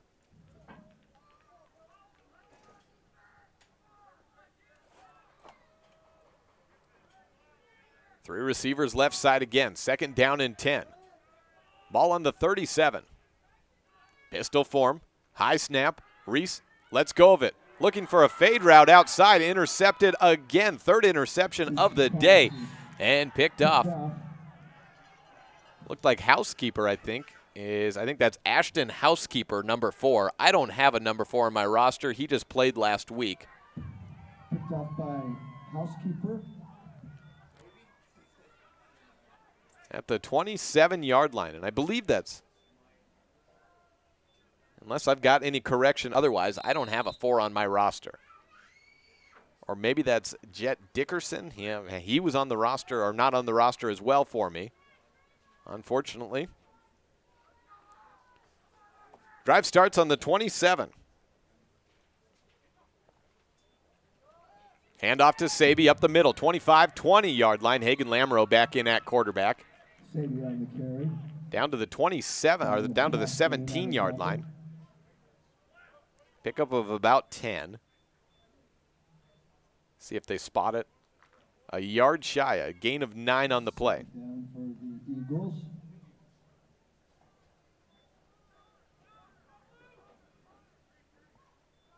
Two backs with Lamoureux. Racing to his right, has a lead block of Saby. Inside the 10-yard line. And down to right there. 1st down And goal upcoming for Lyman. 4:56 left in the Big Country Properties.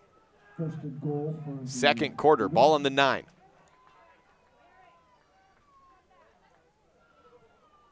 Handoff left side. Saby has it. Races in. Juke moves inside to the 5. Tackled up by Ben Kraft. 4-yard pickup. 4:34 left in the Big Country Properties second quarter. Low snap to Lamoureux. Races for end zone. Tied up at the ankles, but pushes through it. Touchdown, Lyman. Irving Castro, there he is, back into the game and missing on the tackle there. 4:26, the clock stops. Touchdown, Lyman. It's been all Lamoureux on the scores today. 4 yards on this one. Going for 2, up the middle, and no good. 26-0 on the Benedict's Market and True Value board. We'll take a break, come back with more second quarter action brought to you by Big Country Properties. Lyman leads at 26-0 on the Benedict's Market and True Value board on a First Bank presentation of Lyman football.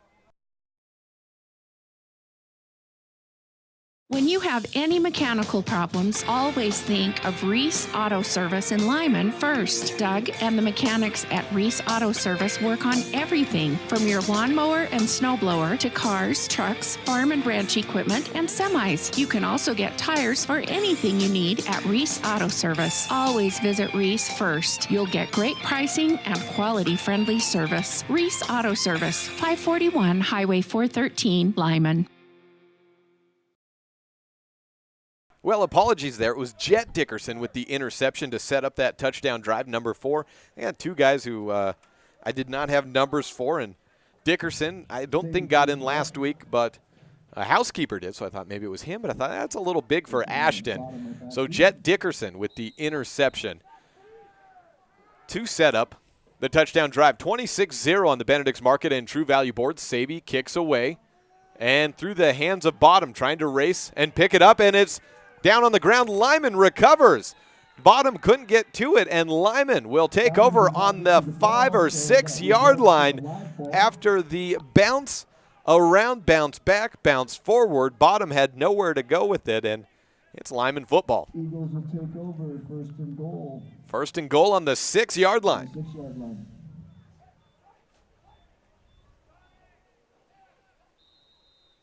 Three interceptions and now a fumble.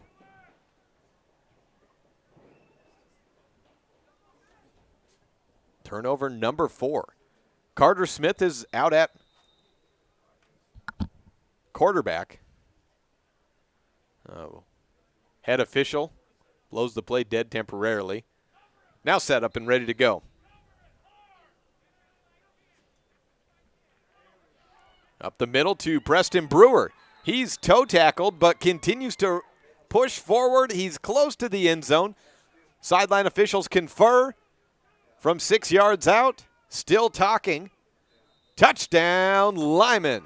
32-0 on the Benedict's Market and True Value board. A 6-yard score from Preston Brewer with 4:11 left in the Benedict's Market and True Value board. And the first by someone other than Hagen Lamoureux today. He's got 2 interceptions, 4 touchdowns. But Preston Brewer, the man rushing in on this. 36 yards for Brewer, and now the score, 32-0 on the Benedict's Market and True Value board. Smith at quarterback. Looks out to his left. Throws and completed to Jet Dickerson for the 2-point conversion. 34-0 on the Benedict's Market and True Value board. We'll take a break. 4:06 remains in the Big Country Properties first quarter. This is a First Bank presentation of Lyman football on mylocalradio.com.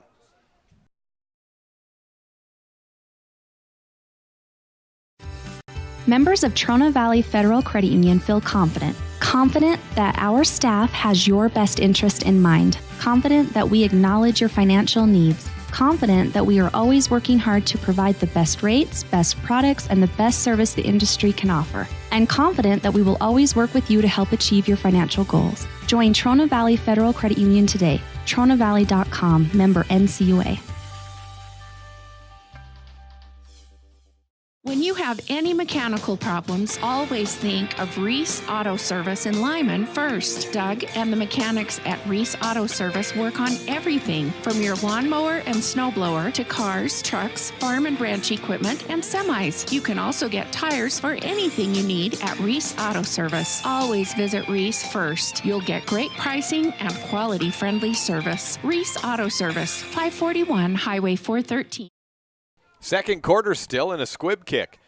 Handled by Bottom. He touched down, and the ball is loose at the inside the 20. Picked up by Lyman. They convert another turnover, number 5 of the day of the half for Lyman. Caleb Bottom had it. I thought his knee was down, but there was nothing called by the officials. He kept running, got spun around, and was tackled as the ball came flying out inside the 20-yard line. Ball marked on the 17 for Lyman to start another drive. 3:57. Smith back to throw.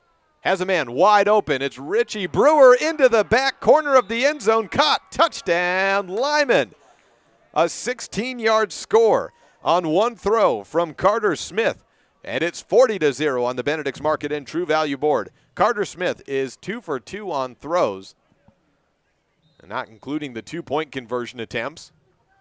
46 yards and now a touchdown. Third catch of the day for Richie Brewer. And pass completed on the 2-point conversion to Blake Palmer. 42-0 the score on the Benedict's Market and True Value board. Lyman with a blowout. 3:45 when we come back. Big Country Properties second quarter on MyLocalRadio.com. My name is Dr. Micah Pullins. I'm an orthopedic surgeon at Evanston Regional Hospital.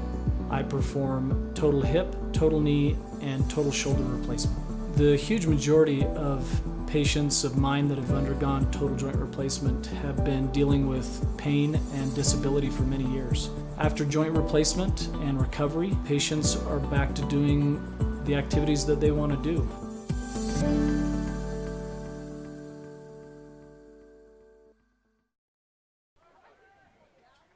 Looks like we're going for a 2-point conversion again, as it must have been a flag on the play. They brought it back 5 yards.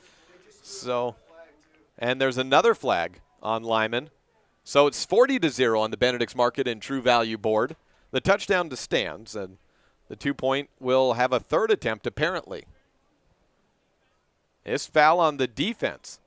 Push them forward 5 yards, I think, back to their initial point of 2 yards out. So we'll keep it right here. It was pass interference on the call. It'd be half the distance to the goal, I think. And offsetting a chop block in the back as well. So offsetting penalties. So try it again from the 8-yard line. Maybe the 9. Still 40-0 and still 3:40 left in the first half. Big Country Properties second quarter. Smith out to throw, has Palmer, and caught. 42-0 on the Benedict's Market and True Value board. And, 7 seconds came off the clock on that 2-point conversion, as they've been running the clock on those. So we get a little bit closer to halftime. Big Country Properties second quarter, 42-0. And we'll be back on a First Bank presentation of Lyman football on MyLocalRadio.com. Making an informed decision when you choose coverage for you, your family, and your home is one of the most important decisions you'll ever make. Jeff Piper, Farmers Insurance Agent in Evanston, is here to help you get the coverage that is right for you at the best value. Find out how much you can save each month when you combine home, auto, and life insurance. Call Jeff Piper with Farmers Insurance at 307-789-5489 or stop in at 341 Front Street in Evanston. Jeff Piper, Farmers Insurance. Well, this has been a wild one for Lyman, as I think you could say they're well on their way to getting into the playoffs today. 42-0 on the Benedict's Market and True Value board.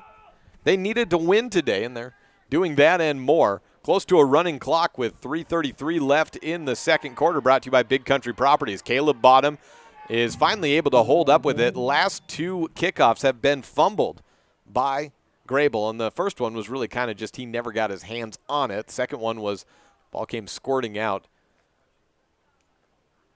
And it was held up at the 21-yard line for Greybull to start a drive.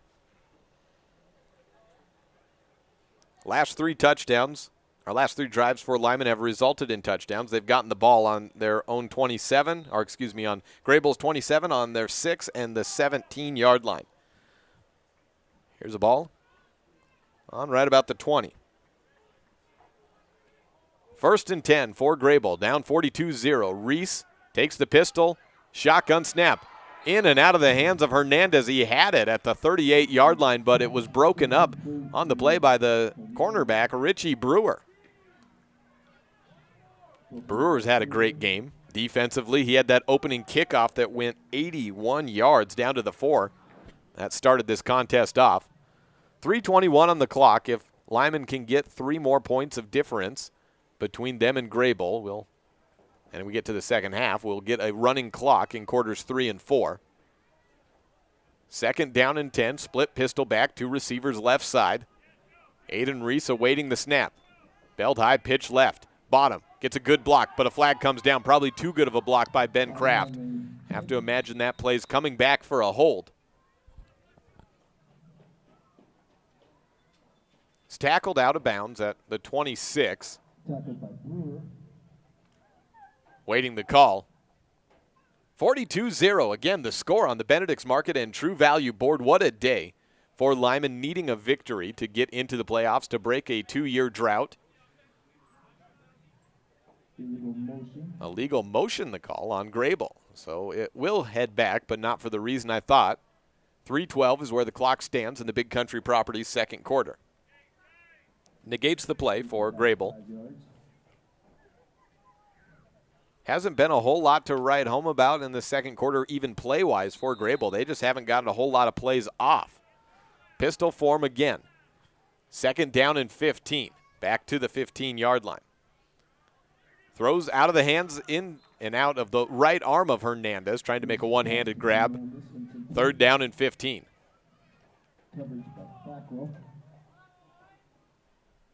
3:01 left in the Big Country Properties second quarter. Ball stays just a football head in front of the 10-yard line. Greybull spreading things out, 4 receivers. Pistol back set. Reese takes a 2-step drop up the middle, again looking for Hernandez, overthrows him. And his 4th down and a 3 and out. Punt for Greybull.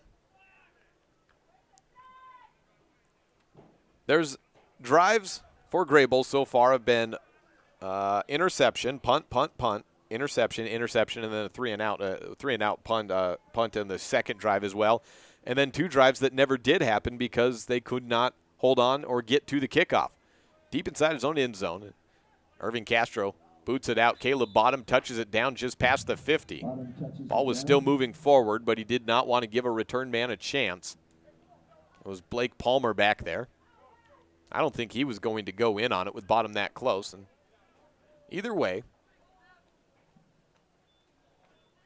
And thank you to Eric Quinney back there. Ashton housekeeper number 10. I'm going to add that to my roster right now so that I can have that for future use.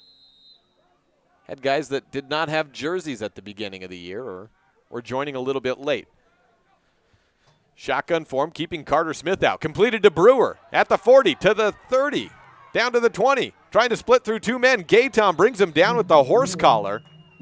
Big gain there. Preston Brewer slid out right side. We didn't know exactly what form we'd see him in. He's been a multiple position player throughout the year. Gain of 37 on the completion. And first one to Preston today. Up the middle, Blake Palmer catches it. And trying to get into the end zone, he's stopped just a little bit short. The ball was marked on the 12-yard line. No, that was, rather, it was at the 16 or 17 like I initially had it at, I think.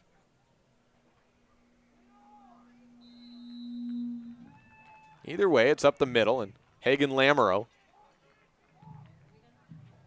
gets the score. Touchdown Lyman, and 48-0 with 2:16 left in the Big Country Properties second quarter.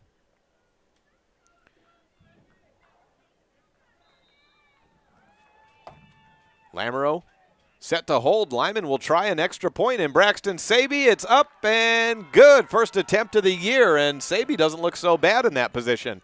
49-0 on the Benedict's Market and True Value board. Big Country Properties second quarter has Lyman leading Greybull 49-0 on a First Bank presentation of Lyman football on mylocalradio.com. The best place to stay when you're in Casper, Wyoming is the Come On In Hotel and Suites. This beautiful log hotel offers 5 hot tubs, 1 pool, a fitness center, and fabulous indoor atrium. Offering jacuzzi and fireplace suites, the guest rooms are comfortable and relaxing. Plus, every stay includes a delicious extended continental breakfast. Whenever you're in Casper, stay at the best place. Come On In Hotel and Suites. Come on in today. Come On In Hotel and Suites, Casper. Everything's been happening so fast, we'll have to add all those up as we get them. 51-yard drive on 3 plays for Lyman. Kicked off Saby after the extra point. Fielded at the 10-yard line by Bottom. He works out left side, beats a couple of men, dragging one by the jersey out to the 40, then pushed out of bounds by Brewer at the 43-yard line. Brewer and Jet Dickerson on the tackle.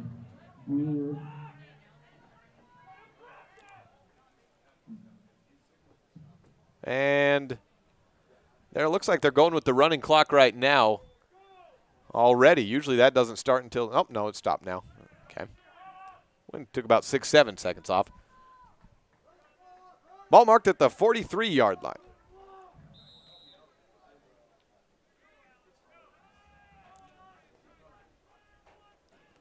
Lamoureux with touchdown number 5 already today. Bottom up the middle, big gain. Moving his feet, high knees up to the 50-yard line, about 7 yards on the carry for Bottom. And the running clock rules by the WHSAA are that it starts at the end of the second quarter. So at the start of the third, at a 45-point differential, the running clock will be in action. Pistol form, split back.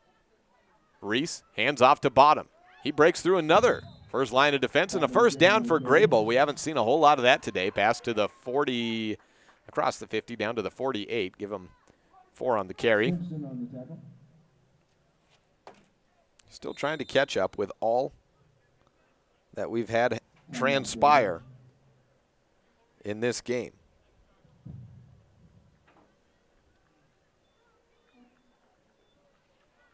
Timeout taken by Greybull. We'll take it with them. 1:13 left, 49-0. Lyman leads Greybull on the Benedict's Market and True Value board in the Big Country Properties second quarter. The Wyoming Prep Podcast on the radio is back for another year with a bit of a twist. Join me, Jake Hibbard, as I transition from covering Evanston and becoming the voice of the Mountain View Buffs and Lyman Eagles. I'll be live every Wednesday at 10:30 a.m. with news, analysis, and guests as we focus on the Bridger Valley and beyond. We'll cover the happenings around the area and across the state landscape. We would also like to welcome onto the show as a regular this year, Dennis Lynch of Auto Farm Chevrolet. Join us every Wednesday on KNY and 99.1 FM in the Evanston listening area for the Wyoming Prep Podcast on the radio. If you can't catch it then, don't worry. We'll post all the episodes up to mylocalradio.com, or you can also find it by searching and subscribing to the Wyoming Prep Podcast on iTunes or Google Play. The Wyoming Prep Podcast on the radio, presented by Auto Farm Chevrolet, every Wednesday, August through. First down and 10 for Greybull. Pistol, set, swing out left side to Bottom. Breaks through 2 tacklers, and then a third and a fourth. Pushed out of bounds by Blake Palmer. A small gain there. He got from the 47 inside the 42-yard line. Give him 5 on the carry. Unfortunately, I'm going to have missed stats throughout this 49-point first half. And with the way Mountain View games have gone this year, you'd think I would be used to this. Well, I would, except for all the turnovers have really added up on everything else. Pistol's back. Reese back to throw. 3-step drop out left side, broken up. It was Alex Bradshaw on the play breakup. 1:03 left in the first half. 49-0 on the Benedict's Market and True Value board. 3rd down and 7.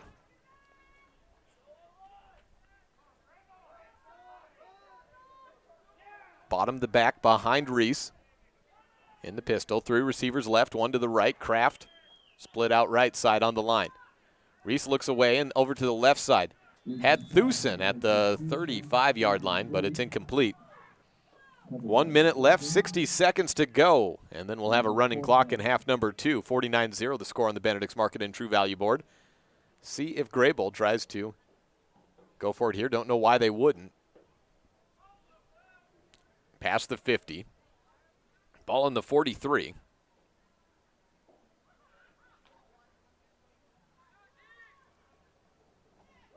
And they do. Reese, the quarterback.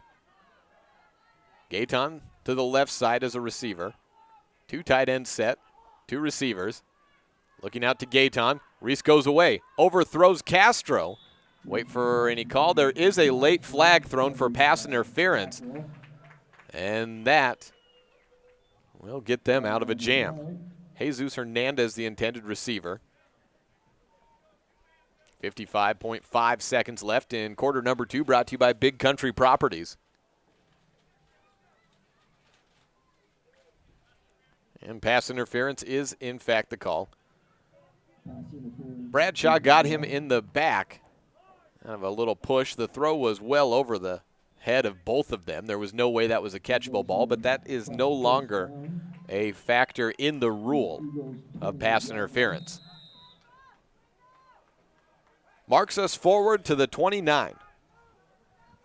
55 seconds to go. 2 receivers left side. Split back shotgun. Bottom and Kraft protecting. Reese throws up the middle. Nearly intercepted. And just thrown away. Casey Simpson was the defensive back. Nearly coming away with the play. Simpson, 5'4", 137, a freshman. And playing at middle linebacker, 52 seconds left, 2nd down and 10 to go. High snap to Reese, looks out to his left, has Gaetan, but Blake Palmer cuts off the route and intercepts it. Interception number 4 today, turnover number 6. Up the left sideline, out past the 25-yard line and tackled out of bounds. Close to the 29, maybe the 30. 1st and 10 for Lyman. Clock stops at 41.6. Reese with his 3rd interception of the day. Intended receiver was Felipe Gaetan, who threw an interception as well. The first 2 going to Hagen Lamoureux. Blake Palmer on that interception. And a knee taken by Carter Smith to go to the half. I think they'll perhaps have to do that one more time. We're at 30 seconds and counting down.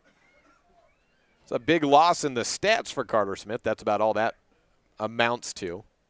Line of scrimmage was at the 28. And he's backed up. Let's say 7 yards.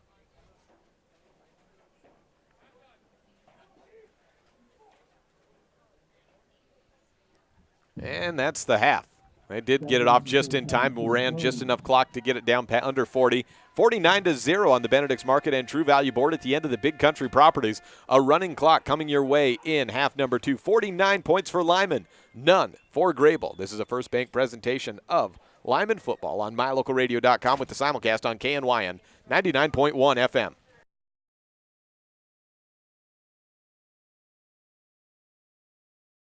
Whatever you need, it's likely that Bradshaw's and Lyman can help. Whether it's windows at home or new glass in your car, truck, SUV, or semi, Bradshaw's has it. Tires? Yes. All vehicles, ATVs, semis, and more. Bradshaw's offers a 24-hour towing service for everything large to small. And the Bradshaw Fitness Center is open 24/7. There's more, so always call Bradshaw's first. Whatever you need, it's likely they can help. 307-787-3450. Again, that's 307-787-3450.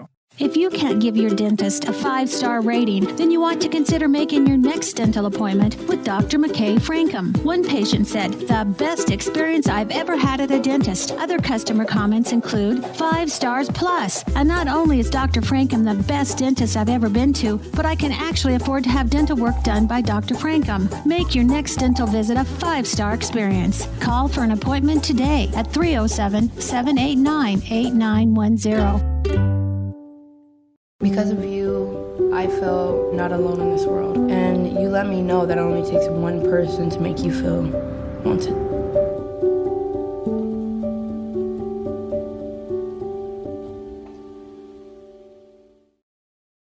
Light up your world with a custom-built LED sign from Rocky Mountain Sign in Evanston. It's a proven fact that signage that lights up creates more attention. So light it up and then add text, images, and video, and your sign becomes even more powerful. Start sharing your advertising messages and information with your customers today. The team at Rocky Mountain Sign provides all types of quality signage that is custom-built and maintained. Call today for a free quote. Rocky Mountain Sign, 307-789-5202. Rocky Mountain Sign, serving customers in Wyoming, Utah, and Idaho.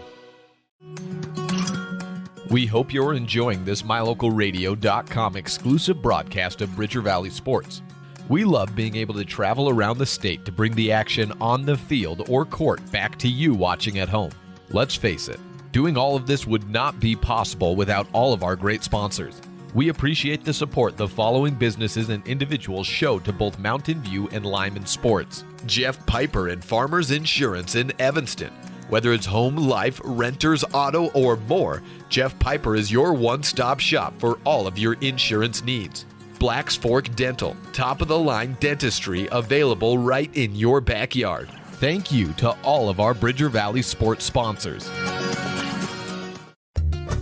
Serving Wyoming since 1941, Plains Tire is Wyoming's oldest and largest tire dealer with great locations throughout the state. They'll get you the right tires and offer the best results for your vehicle at the lowest prices, guaranteed. Plus, you can go to any Plains Tire Pro dealer with their nationwide warranty service. And check out their Plains Tire phone app.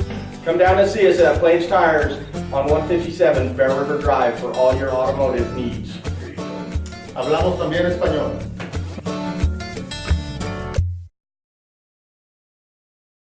Welcome into the Bradshaw's Glass Towing and Fitness halftime show, offering auto and home glass repair, 24-hour towing, and a fitness center that never closes. Whatever it is you need, Bradshaw's can probably help. Well, we're at the halftime here, 49-0 on the Benedict's Market and True Value board, and we've had a crazy game. I'm going to give a disclaimer that I'm sure I've missed some plays or gains here just because it's been moving so quickly that I really couldn't keep up with it all, as, you know, probably we're all in that boat a little bit. Not helped out by the fact that we had a power outage at the beginning of this contest that kind of sounds like it screwed with my sound a little bit. And, well, we were off for a brief amount of time, but we got back on. And, oh, man, what a crazy morning game is. I guess you only can expect on a Saturday morning, Saturday noon kickoff. We went on air at 11:20 in the a.m. as I was all set to go.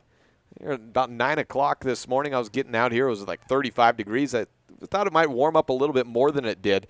But it's all in all not a bad afternoon here now in Greybull. We're sitting at it. It says 47 right now, but I think that might be a little bit low. It says 52 degrees is where our current temperature is sitting at. So not a bad late October day here in week 7 of the season. Lyman is pitching a shutout right now as we have 10.5 minutes left before the start of the third quarter when a running clock will start.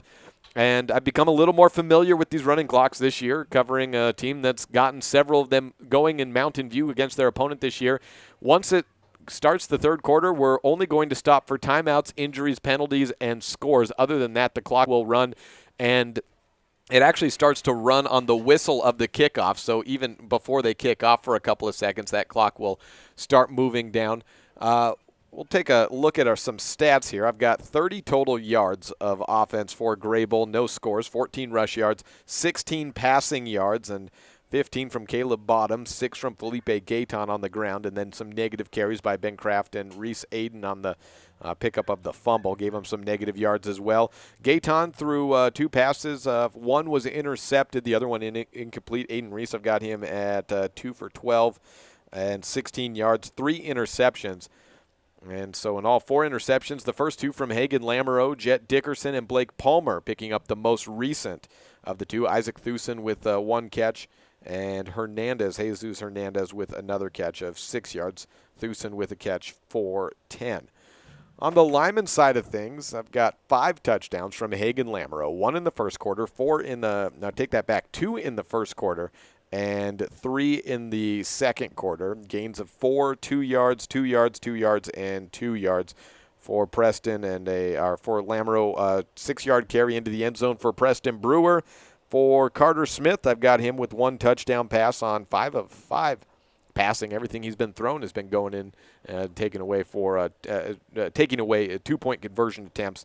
Richard Brewer, 3 catches for 30 yards, a catch of 40 yards for McCoy Smith, and 1 for 34 yards to Preston Brewer. That was on the most recent drive. So in all, I've got 133 passing yards, 79 rushing yards, 212 total yards, and 49 points. And again, I very well could have missed some plays along the way on that one. It's just trying to keep up the best I can. We'll take a break here on the Bradshaw's Glass Towing and Fitness halftime show. And when we come back, we'll have Jesse Fanis, who had a fine day in cross country. We'll run you through some of the results following that interview of cross country yesterday for both the boys and the girls in Bridger Valley. This is a First Bank presentation of Lyman football on the Bradshaw's Glass Towing and Fitness halftime show on mylocalradio.com. Whatever you need, it's likely that Bradshaw's and Lyman can help. Whether it's windows at home or new glass in your car, truck, SUV, or semi, Bradshaw's has it. Tires? Yes. All vehicles, ATVs, semis, and more. Bradshaw's offers a 24-hour towing service for everything large to small. And the Bradshaw Fitness Center is open 24/7. There's more, so always call Bradshaw's first. Whatever you need, it's likely they can help. 307-787-3450. Again, that's 307-787-3450.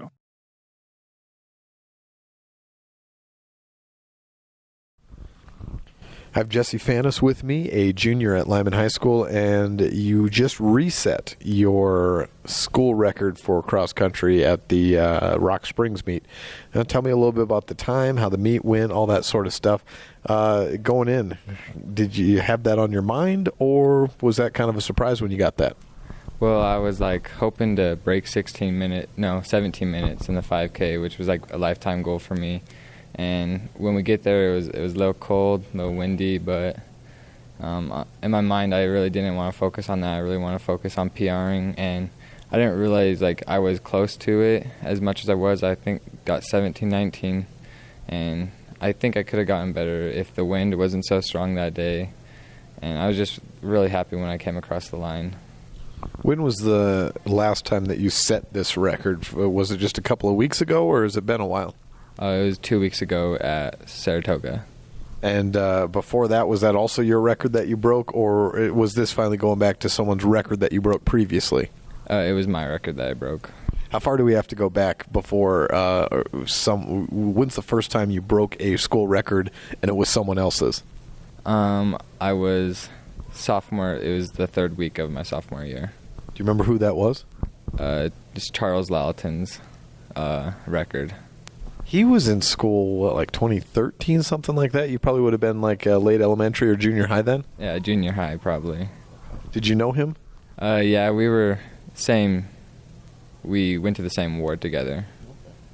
Well, so that was sophomore year. How many times have you set this record now?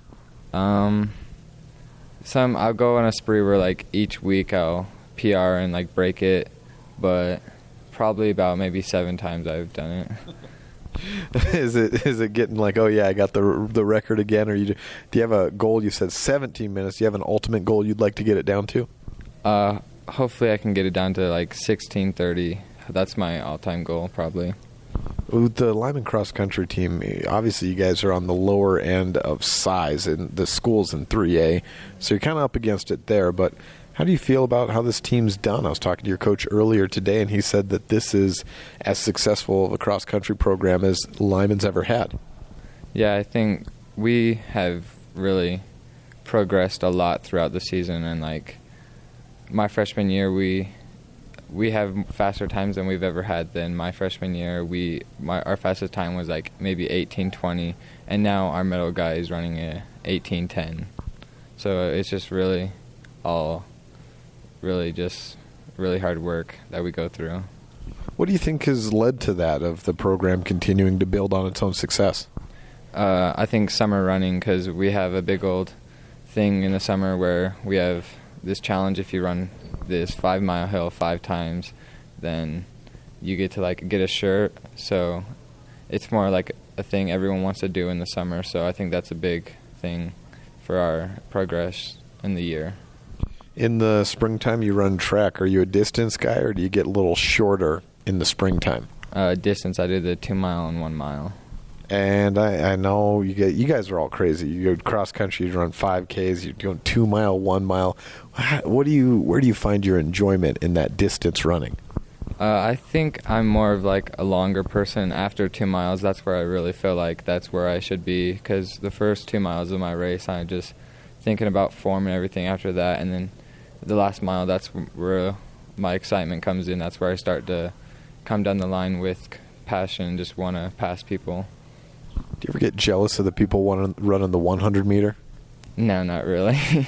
You don't ever think of them, that'd be nice to start here and just end right over there? Sometimes I think how easy their workouts are compared to ours. Yeah. Like, we have 800 repeats and they just do 100 repeats, and it's just kind of crazy to me to think about that. How many miles do you think you ran over this summer? Probably 250 miles. And I would imagine you're keeping some sort of track of that as you go along. Mm-hmm. I try to like progress each week into the summer and to the season. Try to have a base of a lot of miles. Is a lot of that independent, or is there groups that get together?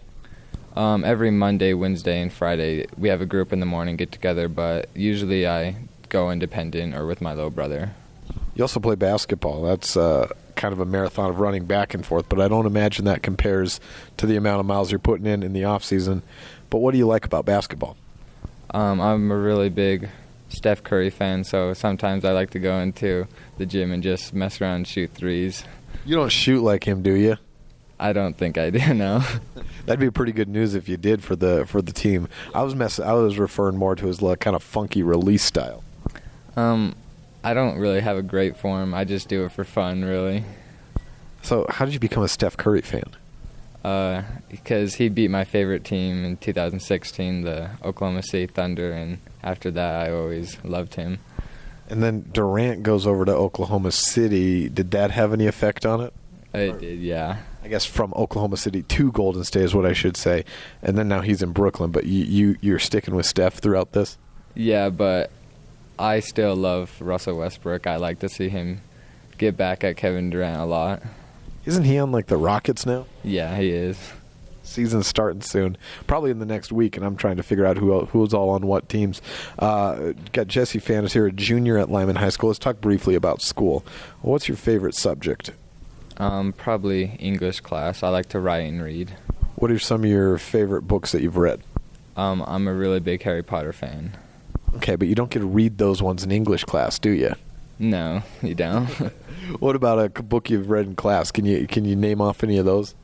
We've read The Hobbit in class and To Kill a Mockingbird, and I really liked To Kill a Mockingbird. Do you guys get into Steinbeck at all or anything like that, of the Lost Generation? I don't think so.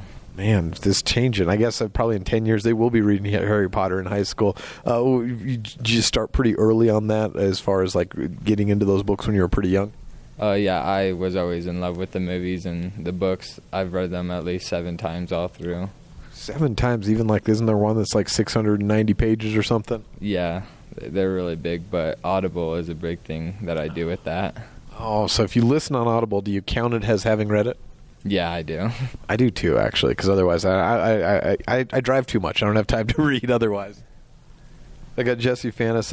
You got regionals this week. What are you looking forward to with that, and then state the week after in cross country? Well, our region side is the biggest, like, it's the best side. So I hope that I can hopefully get top maybe 8, hopefully 10 with all the big schools because, Star Valley has Peter Visser, who is ranked nationally, and I just hope that I can stay up with the top group really and just come in the line pretty well and get a good time. Well, good luck to you. We'll be following you the next couple of weeks. Jesse Fanis, Jr. at Lyman High School. Thank you very much. Thank you. And we are just about out of time here on the halftime show, brought to you by Bradshaw's Glass Towing and Fitness. But I said I'd get you through some of those final finishes as I could. Katie Georges and Elena Jensen go 1-2 in the 3A regionals. And, they'll put a couple minutes back on the clock as Greybull just got out to the field. So they'll allow us a little bit of time to go through some results. Katie Georges wins regionals. Elena Jensen is second. So Bridger Valley showing well on that girls' side up at the top. And then the next finisher down was at Abby Palmer. She finished 19th from Lyman. And then Natalie Rudy and Janie Hunt were 20th and 21st. Over to the boys' side, of course, no surprise, Peter Visser wins that contest by 21 seconds. However, in second place, Travis Harmon, a senior for Mountain View, he finishes second, so that's pretty good. And then Jesse Fanis, who we just heard from, he's in the top 10 as well, 8th place with a time of 17:44. Certainly not a new school record because that Lyman course isn't all that conducive to setting school records. But, hey, he set one last week at Rock Springs and looking to finish in the top 10 at state next week at Star Valley. Take a look down a little bit farther. Braxton Bradshaw was 15th from Lyman, 18:43 his time. And then Tanner Erickson in 23rd and Tayden Bell of Mountain View, both those runners from Mountain View at 23rd and 24th. Brigham Fanis, I should say, at 27th. And so that's a little look at how some of our runners from the Bridger Valley did at the conference meet in Lander State next week against Star Valley. It's a short turnaround for Lyman as they play Saturday, and it got shorter as they now play Thursday. They knew about the Thursday game, but this got changed from Friday to Saturday at the beginning of the week. I think it was Monday. I found out about it Monday morning, so they did at least have the week to know about it, but just a few days to get back out onto the field with more playoff positioning on the line. Once this one goes final, Lyman will have qualified for the playoffs, but they need to try and go and get a win against Big Piney to have a chance to improve their seeding for the first rounds next week. So probably a lot of subs in that second half. We will keep it right here as we'll go straight from the Bradshaw's Glass Towing and Fitness halftime show to the third quarter as we're set to kick off. Lyman kicking away. It's Braxton Saby. I'm told Chevy Fackrell is the quarterback for quarter number 3 for Lyman. Have to imagine Greybull probably keep a lot of its starters out there, at least in this third quarter. No, we got a new kicker. No more Braxton Saby. Give it off to Briggs Richards, 5'7", 180-pound sophomore. At least he was joking with it. It looked like it was guy. Are we missing a guy? 2'4", 6'8", 10? Oh, here's Saby. He had a wardrobe malfunction of some sort. Okay, so no, not to Briggs Richards. I was excited to see the lineman kick it, but Saby will still get it at the 40. He's marking off back inside to the 37. Now takes us a couple of steps to the left. And we are ready for second half action. Clock should start now. As the whistle's been blown, we've got a running clock. Picked up at the 35-yard line on one hop, Rodrigo Rios. Picked it up and raced it forward a few yards. The lineman, blocking guy, had to go ahead and try to get a little bit of yardage gain. 49-0. And again, if you're just joining us, we have a Technicolor scoreboard because in the daytime, cameras don't pick those scoreboard lights up too well from a distance. So I added a few color filters to it to try to make it visible, and I think it is just that. It does look a little funny, though. Aiden Reese is at quarterback, split back shotgun, 2 receivers, 1 either way. Fakes a handoff, now in trouble. Spins around and tackled. A flag comes in late, however. Landon Heaton, the sophomore, on a tackle on the sack, but a flag in the backfield. It's one of the 4 things the clock will stop for. They got touchdowns, injuries, and it goes against Lyman on the penalty. Face mask, the call. But that clock does start running as soon as the whistle's blown on the ball marking. So we put it at the 44-yard line. The clock will resume on the ball, on the whistle. First down and 10. Ball on the 44. On the no play. Bottom behind Reese, the quarterback. Everyone bunched up on the line of scrimmage or right there. Have two wingbacks in the set. Reese back to throw. Little out route. Completed to Thusen. No gain on the play, though. Maybe even a loss. We'll see. Braxton Saby got the tackle, and they'll give him 1 yard on the completion.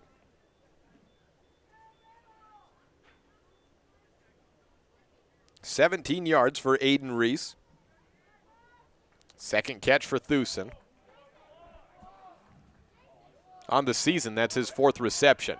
Split back, shotgun, 2 receivers, 1 either way, 49-0 the score. Ball marked on the 45-yard line, second down and 10 for Greybull trailing. Chest high snap, up the middle. Jesus Hernandez completed at the 47-yard line, runs his way forward close to the 30. McCoy Smith on the tackle along with Ashton Housekeeper. And they get it down to the 41-yard line. Pickup of 14 on the completion. 31 yards for Reese. Them now going against mostly the JV defense, as much as they can get out there, I should say. They only have a few guys that they really feel comfortable putting in a varsity contest in a situation like this. Housekeeper, one of them. Reese under pressure. Back at the 50-yard line, tackled by Heaton. It looked like. Bradshaw and Jet Dickerson in on the tackle as well. Big loss on the play. Back to the 46-yard line. 20 yards on 2 catches for Hernandez. He's tripled his output on this season in today's game. Second down at about 15 to go. Ball on the 46. Beyond the 50.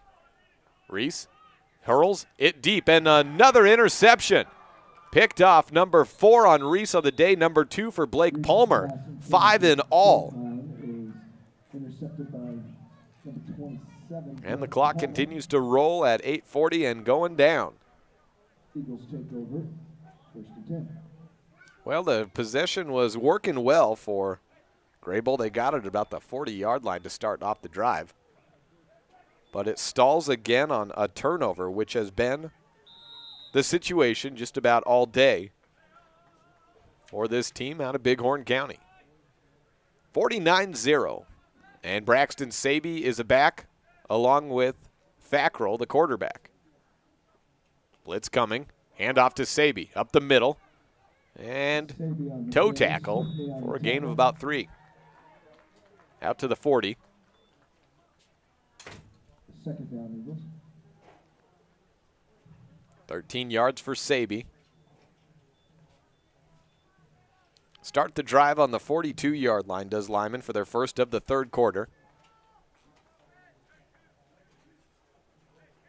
Second down and 7 to go. 10 yards shy of the midfield. Fackrell fakes the handoff, tries to take it himself, nowhere to go. Big pile of navy blue in the backfield. Loss of 3 back to the original line of scrimmage. Mark him down after forward progress for a negative 2-yard carry. Chevy Fackrell getting some time today in the second half after Hagan Lamoureux started at quarterback, and then they put Carter Smith out, and he had a fine day throwing. Shotgun, 3rd down and 9. Looks out left side, overthrows his receiver, but Richie Brewer grabs it out of the air. Skied up, and a vertical leap by Brewer puts a first down in reach for Lyman. They have to wait on the spot. It's right at the markers. We may have a measurement currently being said to be 4th and inches. I don't know about that. Looking straight down the line, it's too close for me to tell. And now the officials are discussing whether or not we'll have a measurement. 6:30, 4th down in inches, and they will have a measurement, I think. Nope, call it 4th and inches. All right. Need to give about 2 feet. And Fackrell in the shotgun to try to do just that.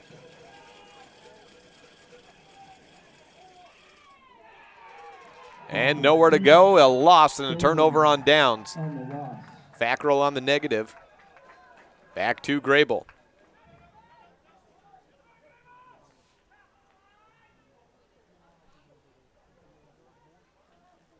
"39 yards on 4 catches for Richard Brewer today. Greybull takes over 43-yard line of the Eagles. on the 43.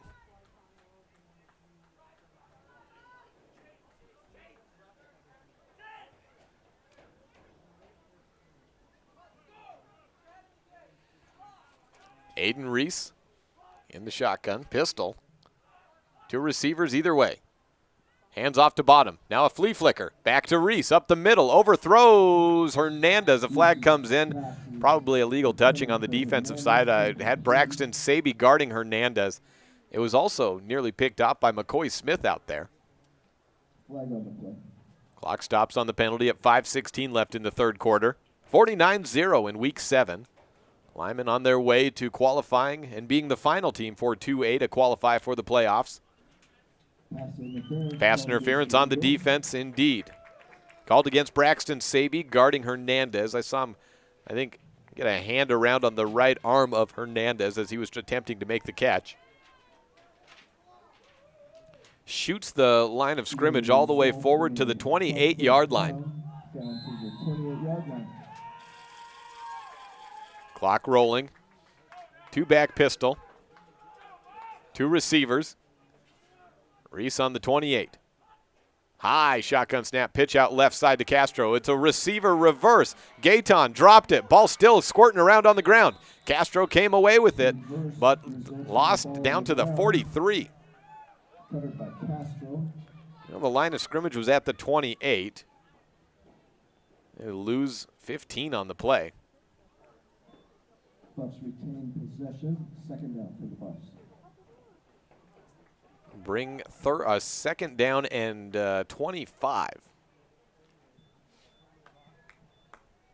Back to the 43. 4.5 left in the third quarter. High snap again to Reese. 3-step back drop. And an incomplete out to the right sideline, and looking for Thusen at the 35. 3rd down and 25 to go. Ryan Christofferson on the line, getting congratulations for the pressure.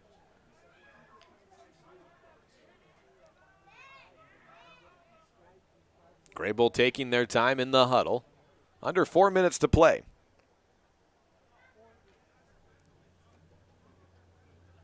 This is the 2nd drive of the half for Greybull. 3:38. 3rd down and 25 to go. Shotgun pass. Reese back to throw on a 3-step drop. Has Thusen up the middle. Broken up by Ashton Housekeeper. 4th down and 25 to go. And for Greybull, they're across the 50. They need to get down to the 18 for a 1st down. And going for it, but you need to run basically a Hail Mary to have any chance of converting. Into the huddle for Greybull. Avery Swiftney replaces Jesus Hernandez. 4 receiver set. 1 in the shotgun backfield. 2:54. Snap is high. Reese has pressure up the left side and had bottom, but threw it off the back of one of his linemen. Looked like off the back of Chase Oster. Turnover on downs. And the clock continues to go down to 2:38 and ticking as the teams switch field. And Lyman takes over. They had a turnover on downs their last drive out. Just trying to run this clock down. Well, we have 3 teams in Uinta County playing football in week 7, and all 3 were a part of running clocks. Mountain View defeated Kemmer 58-7. Evanston lost to Jackson 62-13, and Lyman currently defeating Greybull 49-0. Ball marked on the 41-yard line. Up the middle, it's Saby. No, never mind. Saby's still in the backfield. That was a quarterback keeper for Chevy Fackrell. And a gain of 1. Out to the 43.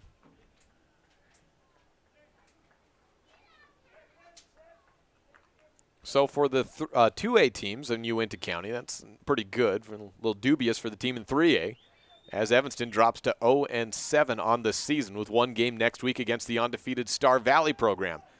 Handoff to Jet Dickerson. He gets a yard. Up to the 44. And look at that. I've run out of space, so we're going to have to share.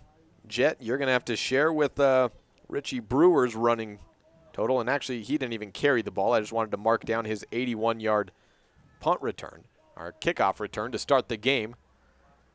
To give him credit for that is, I thought, well, I didn't realize that all the big plays were going to run together as they did or pile up so quickly.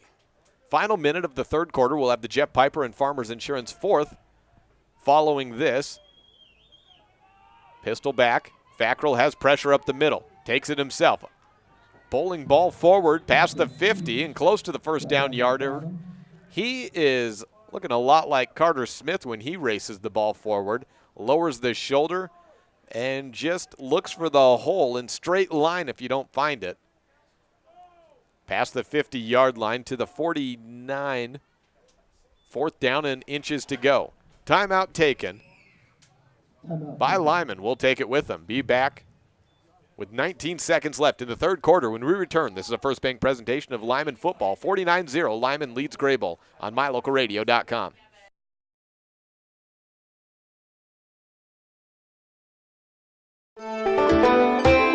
With mylocalradio.com, you get to stay up to date with Lyman and Mountain View sports by watching all of the games live in the convenience of your own home. Now you get to keep up with your coaches, athletes, and teachers throughout the week with the Bridger Valley Coaches Corner.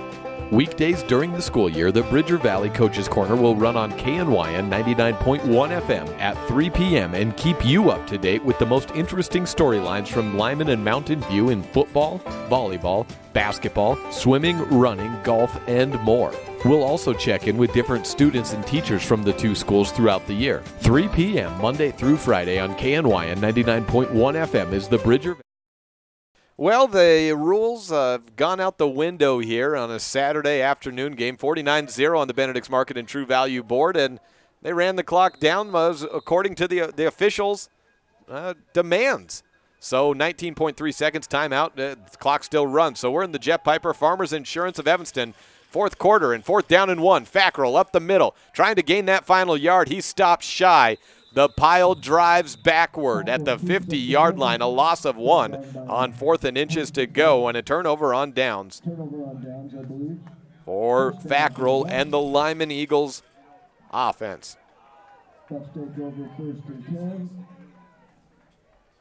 Fourth quarter.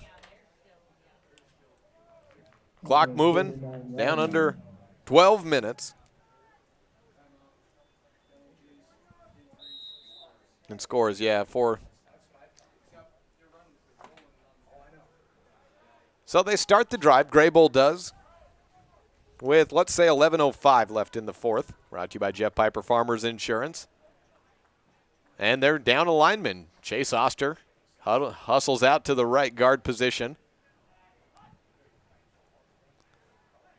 Reese back to throw, was deflected at the point of release, and it is incomplete, intended for Kraft. Ball on the 48-yard line. Just 2 yards behind the 50. So Lyman's in as soon as these buzzers go final to the playoffs. That makes Mountain View at the top, then Big Piney. And then Pinedale is out after losing yesterday to Lovell. Lovell's in, and Lyman will make that fourth team in. High snap, Reese, hands off to Castro.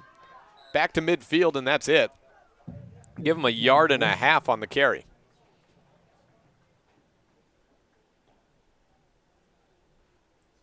Under 10 to go. Jeff Piper and Farmers Insurance bringing you fourth quarter action. And Jeff would like you to know he's serving all of Southwest Wyoming. That includes the Bridger Valley. Give him a call at 307-789-5489. That number again, 789-5489. Your local Farmers agent, Jeff Piper and Farmers Insurance. 2-yard pickup brings up third down and 8 to go.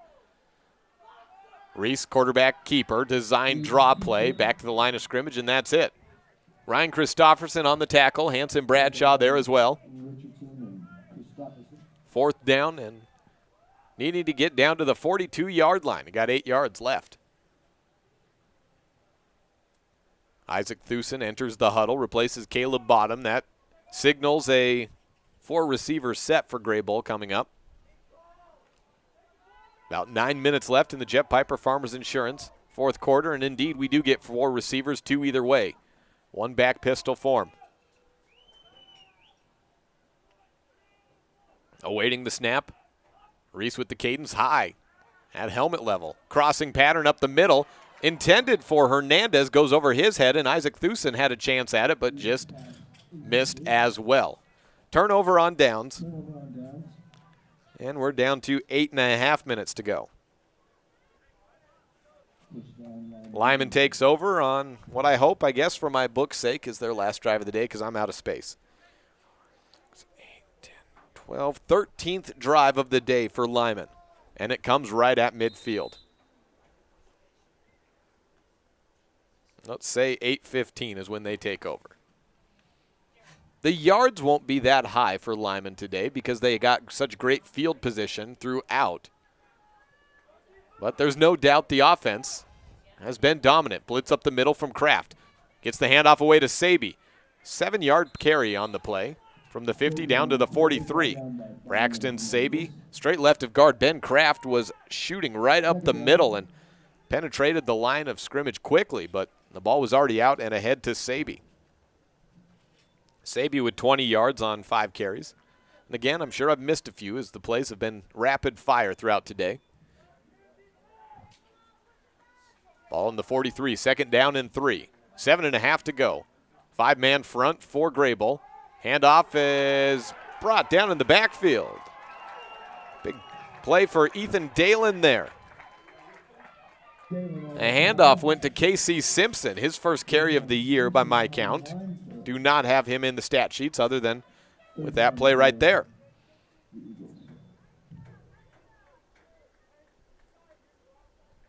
Back to the 45-yard line, a loss of 2. KC'd probably be all right if I just left that one off the books.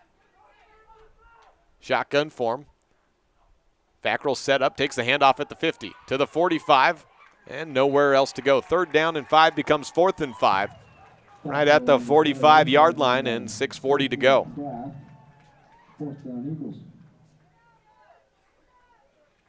4th and 5. Coming into the huddle is Cody Richardson, a 5'8" sophomore. Is he going to punt, or are they going to add him in as a receiver? He's in as a receiver. Also in is Paxton Garner, a freshman on the right side. Simpson, I think, still the man to the left of Fackrell. Yes, he is. Looking to throw. And just overthrows the aforementioned Cody Richardson on the attempt. Fackrell goes incomplete. Fackrell does have one completion of 9 yards. That went to Richard Brewer. We have another turnover on downs. Down to 6 minutes to play. Well, I guess if I run out of space, it's not like too much has happened in the drive chart in the second half, so I guess we can just keep adding those TODs somewhere or another, as both teams have kind of been entered a stalemate. 49 points put up in the first half by Lyman. Jesus Hernandez still on the sideline being attended to by the athletic trainer. 5:27 left. Gaeton back in at quarterback. Big gain on first down up the middle to Caleb Bottom. From the 45 across to the 48. 7-yard pickup.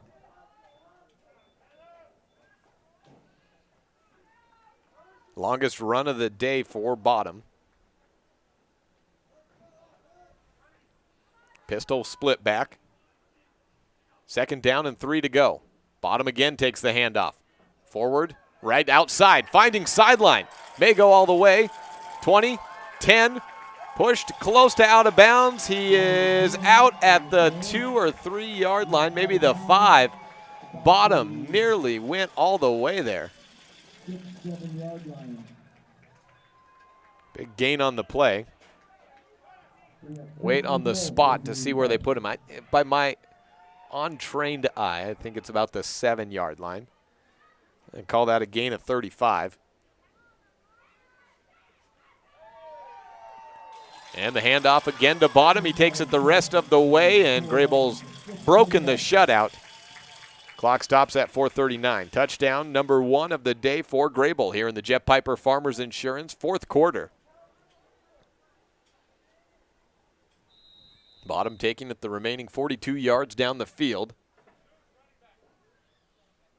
after he got a big gain on 1st down of 8 yards.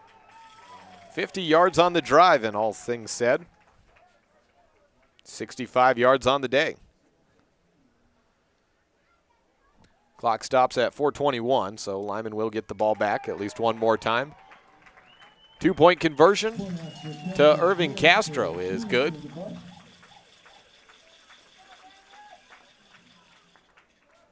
And we'll take a break. 4th quarter brought to you by Jeff Piper Farmers Insurance.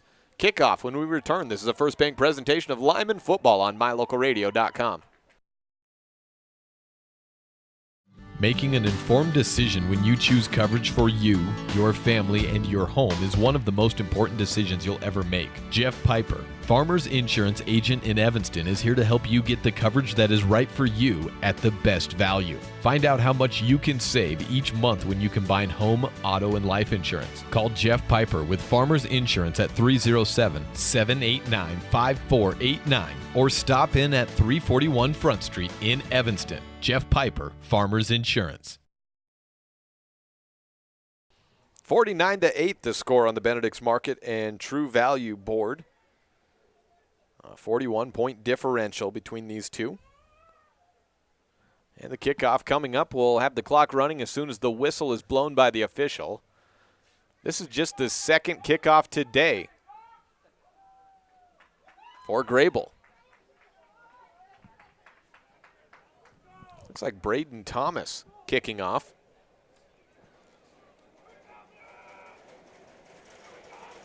Well, that's the number. Braden Thomas kicking off for Greybull. Richie Brewer, the lone man, back to receive. Everyone else is bunched up expecting an onside. And indeed it is. Picked up by Preston at the 40-yard line. He tries to return it, gains 1 yard. And we're at 4 minutes to go. Spot the ball, past the 40 to the 41-yard line. 3:50 when they take over. About when they break the huddle, maybe even.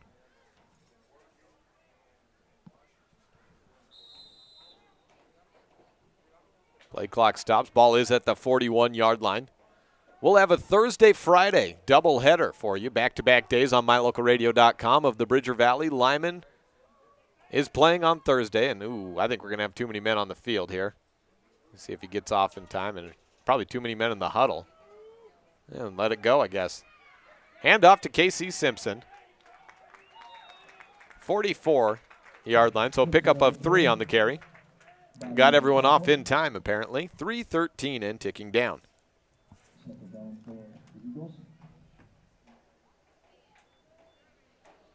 So that puts Casey Simpson in the positives for varsity season. Thursday, we have what I have currently as a 3 o'clock kickoff. Correct me if anyone's out there listening. I had it initially as a 1 o'clock kickoff, but it looks like that's been pushed back. Actually, no, hold on. That may be reversed. If that is now a 1 o'clock kickoff on Thursday of Lyman taking on Big Piney. And that's senior night in Lyman. And then Friday, we've got Mountain View versus Greybull. A 3 o'clock kickoff in Mountain View. That's also senior night. Chevy Fackrell up the middle to the 50-yard line. Lowers his shoulder, does a little pro wrestling move forward down to about the 48. Should be enough for a first down. Move the chains indeed. First down, Lyman Eagles.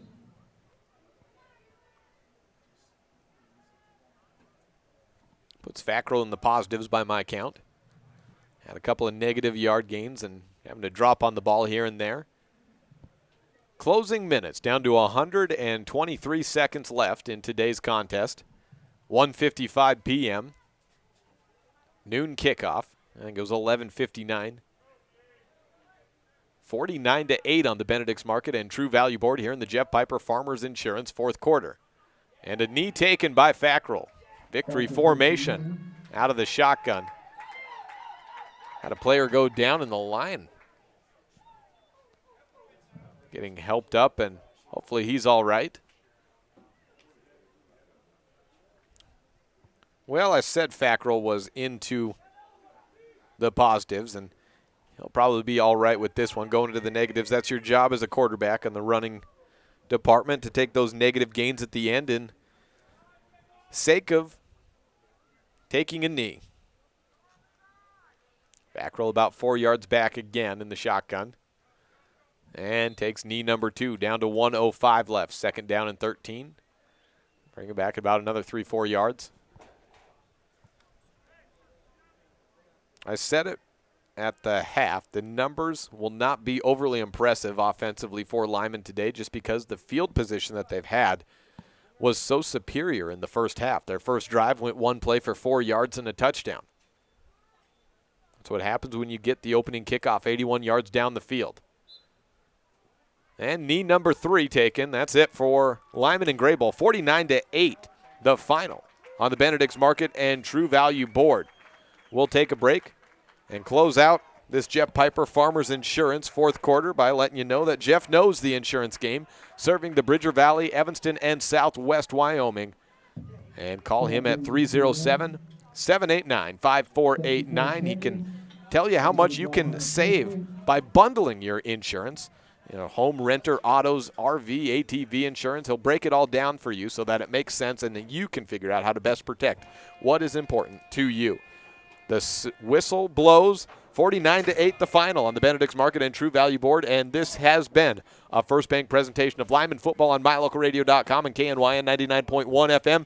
Post-game coverage after this.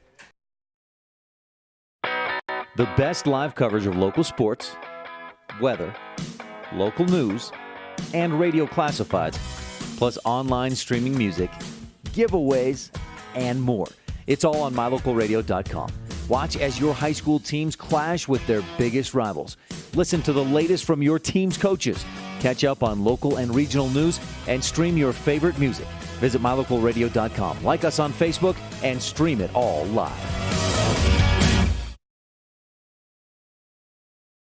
Well, thank you out there giving me the specification on that Thursday. It is 3 o'clock on Thursday. So we have 2 3 o'clock kickoffs on back-to-back days. Lyman will take on Big Piney. That will be a 2:20 pregame show on MyLocalRadio.com.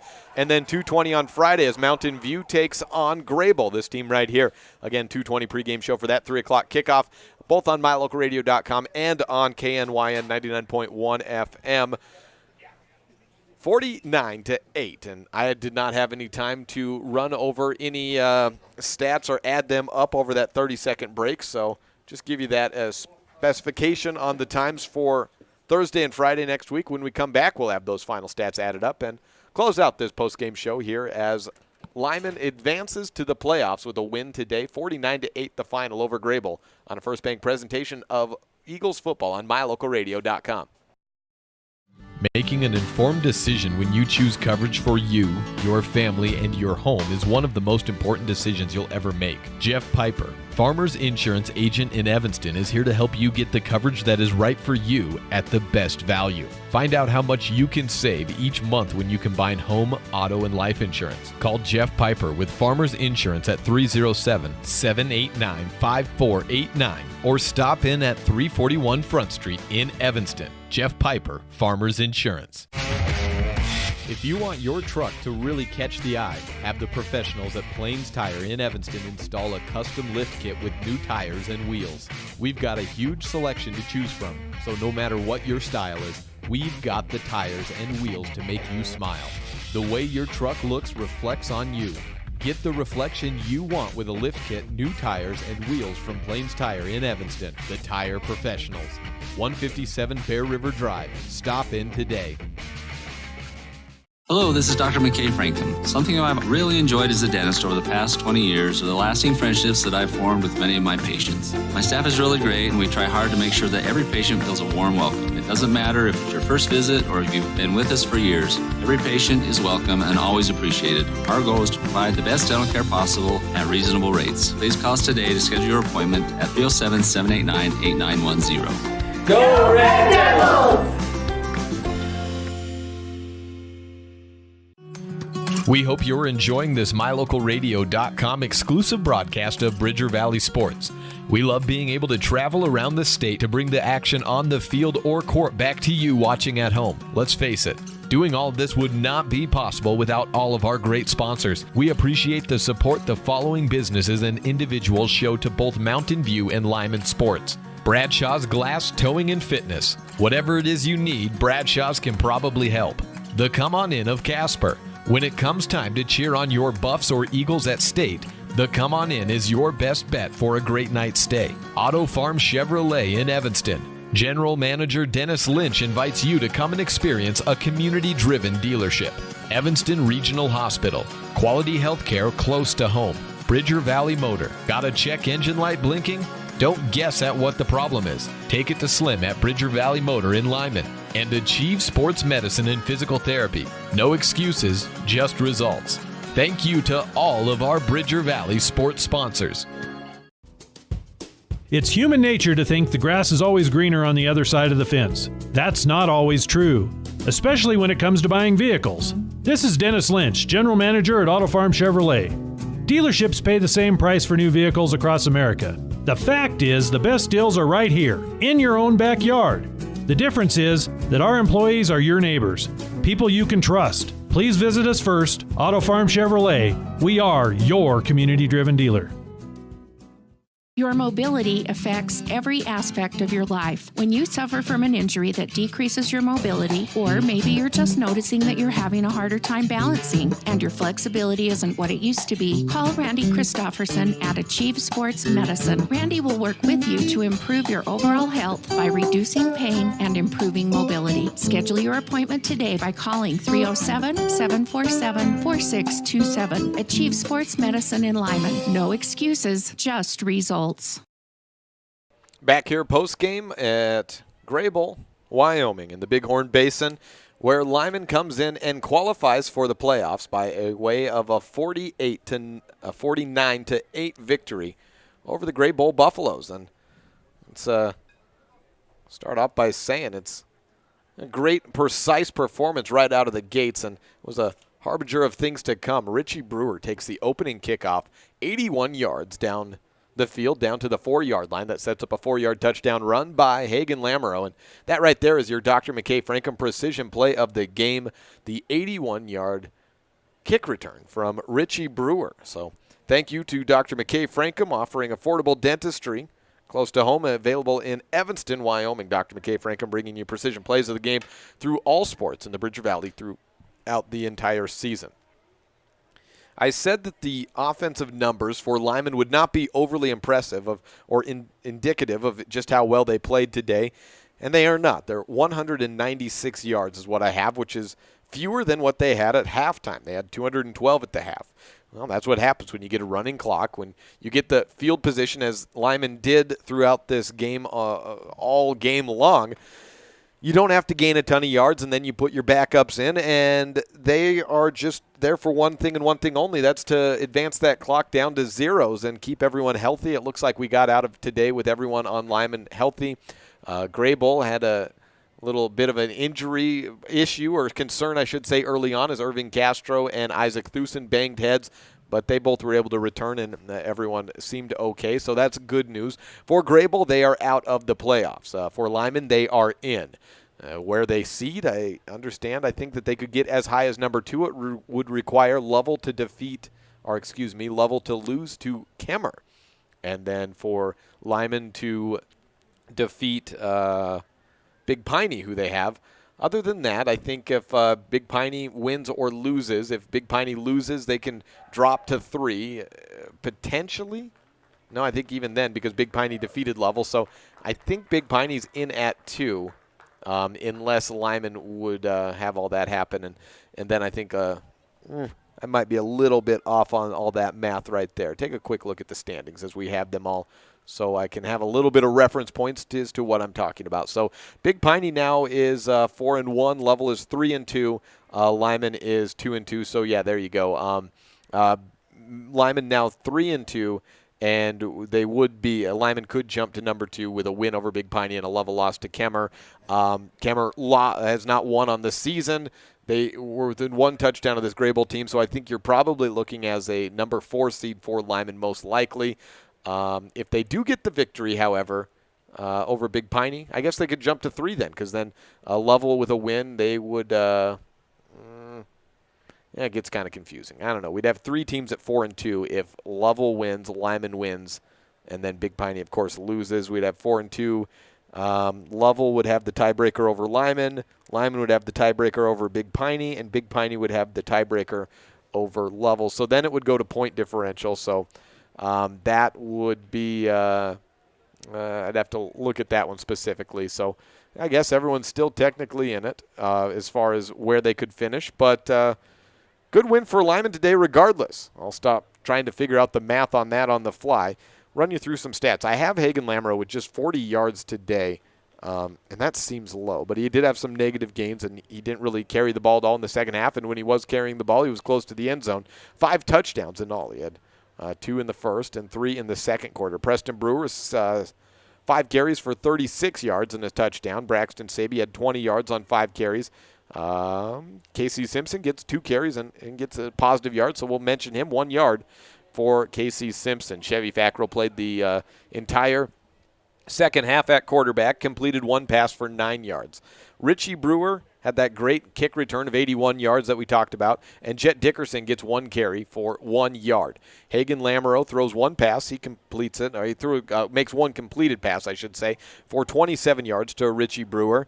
Carter Smith, I have him going perfect on the day with a touchdown, 106 yards, 5 of 5 throwing, and Chevy Fackrell going 1 of 3 with the 9-yard completion. Richard Brewer leads the way in receiving, 39 yards on 4 receptions, 40 yards on 1 catch for McCoy Smith. Preston Brewer, 34 yards on a catch. And Blake Palmer, he had a couple catches as well that I did not add in there. I think he had 2 catches there, 1 of 15. And like I said, I knew I'd be missing some stats here and there as this game was just moving at the speed of light and ends up going 49-8 in favor of Lyman. Well, not to worry too much about going drive by drive, but I should mention there was 5 interceptions for Lyman today, and the first 2 were by Hagen Lamoureux. The third was by Jet Dickerson. Blake Palmer got the final 2. So mention those defensive standouts as well as, of course, our defensive line for Lyman playing great up the middle and not really allowing anything to get going on the rushing defense today. We will leave it there. Thank you for listening. We're back this coming Thursday with a whirlwind of broadcasts, and actually that all starts Wednesday. So let me run you through everything we have next week. It is October 23rd is Wednesday, and that's when it all starts. A 6 o'clock start scheduled for Mountain View taking on Cokeville, the defending 1A state champs in volleyball. Mountain View coming off of a 3-set loss last night against Pinedale and trying to get a little bounce back before their final conference meeting on October 25th, 2 days later against Lyman. So we'll have that game for you on Wednesday, and then Thursday we'll have football. Big Piney is hosted by Lyman, 2:20 pregame show and a 3 o'clock kickoff. And Friday, we have 2 matches, a 3 o'clock kickoff, and this one's going to get a little bit tight, but we should be able to do it as long as it is at 7 o'clock for the final game.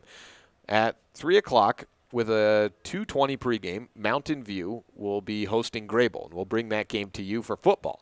And then I'm going to try to race over to the gym, and I have the game currently at 7 o'clock. And if it's not at 7, Dustin Reese, if you're out there listening, please change it to 7. Give me enough time to get over there because I do not want to miss Lyman at Mountain View, the Bridger Valley Volleyball part two. The first one was a classic with Lyman losing after facing 4 straight match points. Mountain View climbed their way back and won 16-14 in the 5th set.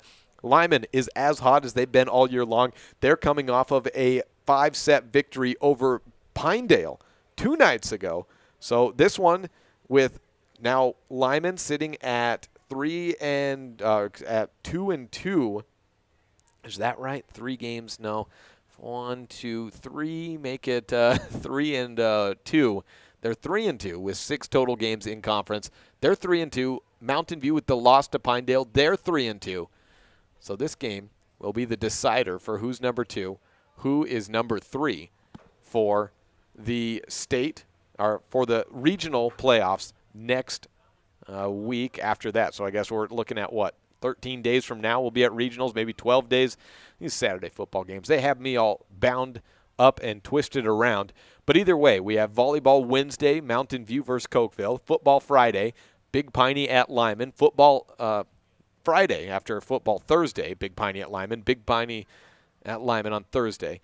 And then Friday, Mountain View hosting Greybull, and then Mountain View Lyman volleyball to close the night out on mylocalradio.com. 4 broadcasts scheduled. Hope we can get them all to you.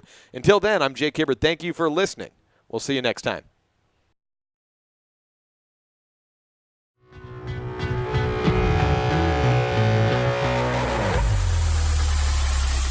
The preceding has been a wholly owned production of mylocalradio.com and Cook Brothers Broadcasting, no portion of which may be used or rebroadcast without the express written consent of Old West Media. Today's executive producer is Val Cook. We appreciate you tuning in to this mylocalradio.com exclusive of Lyman Eagles Athletics. We would like to take a moment to thank all of our sponsors and partners who make this all possible. And of course, thank you for tuning in. Check out our website for more information about future Lyman broadcasts or like us on Facebook to stay up to date with the games. Until next time, go Eagles!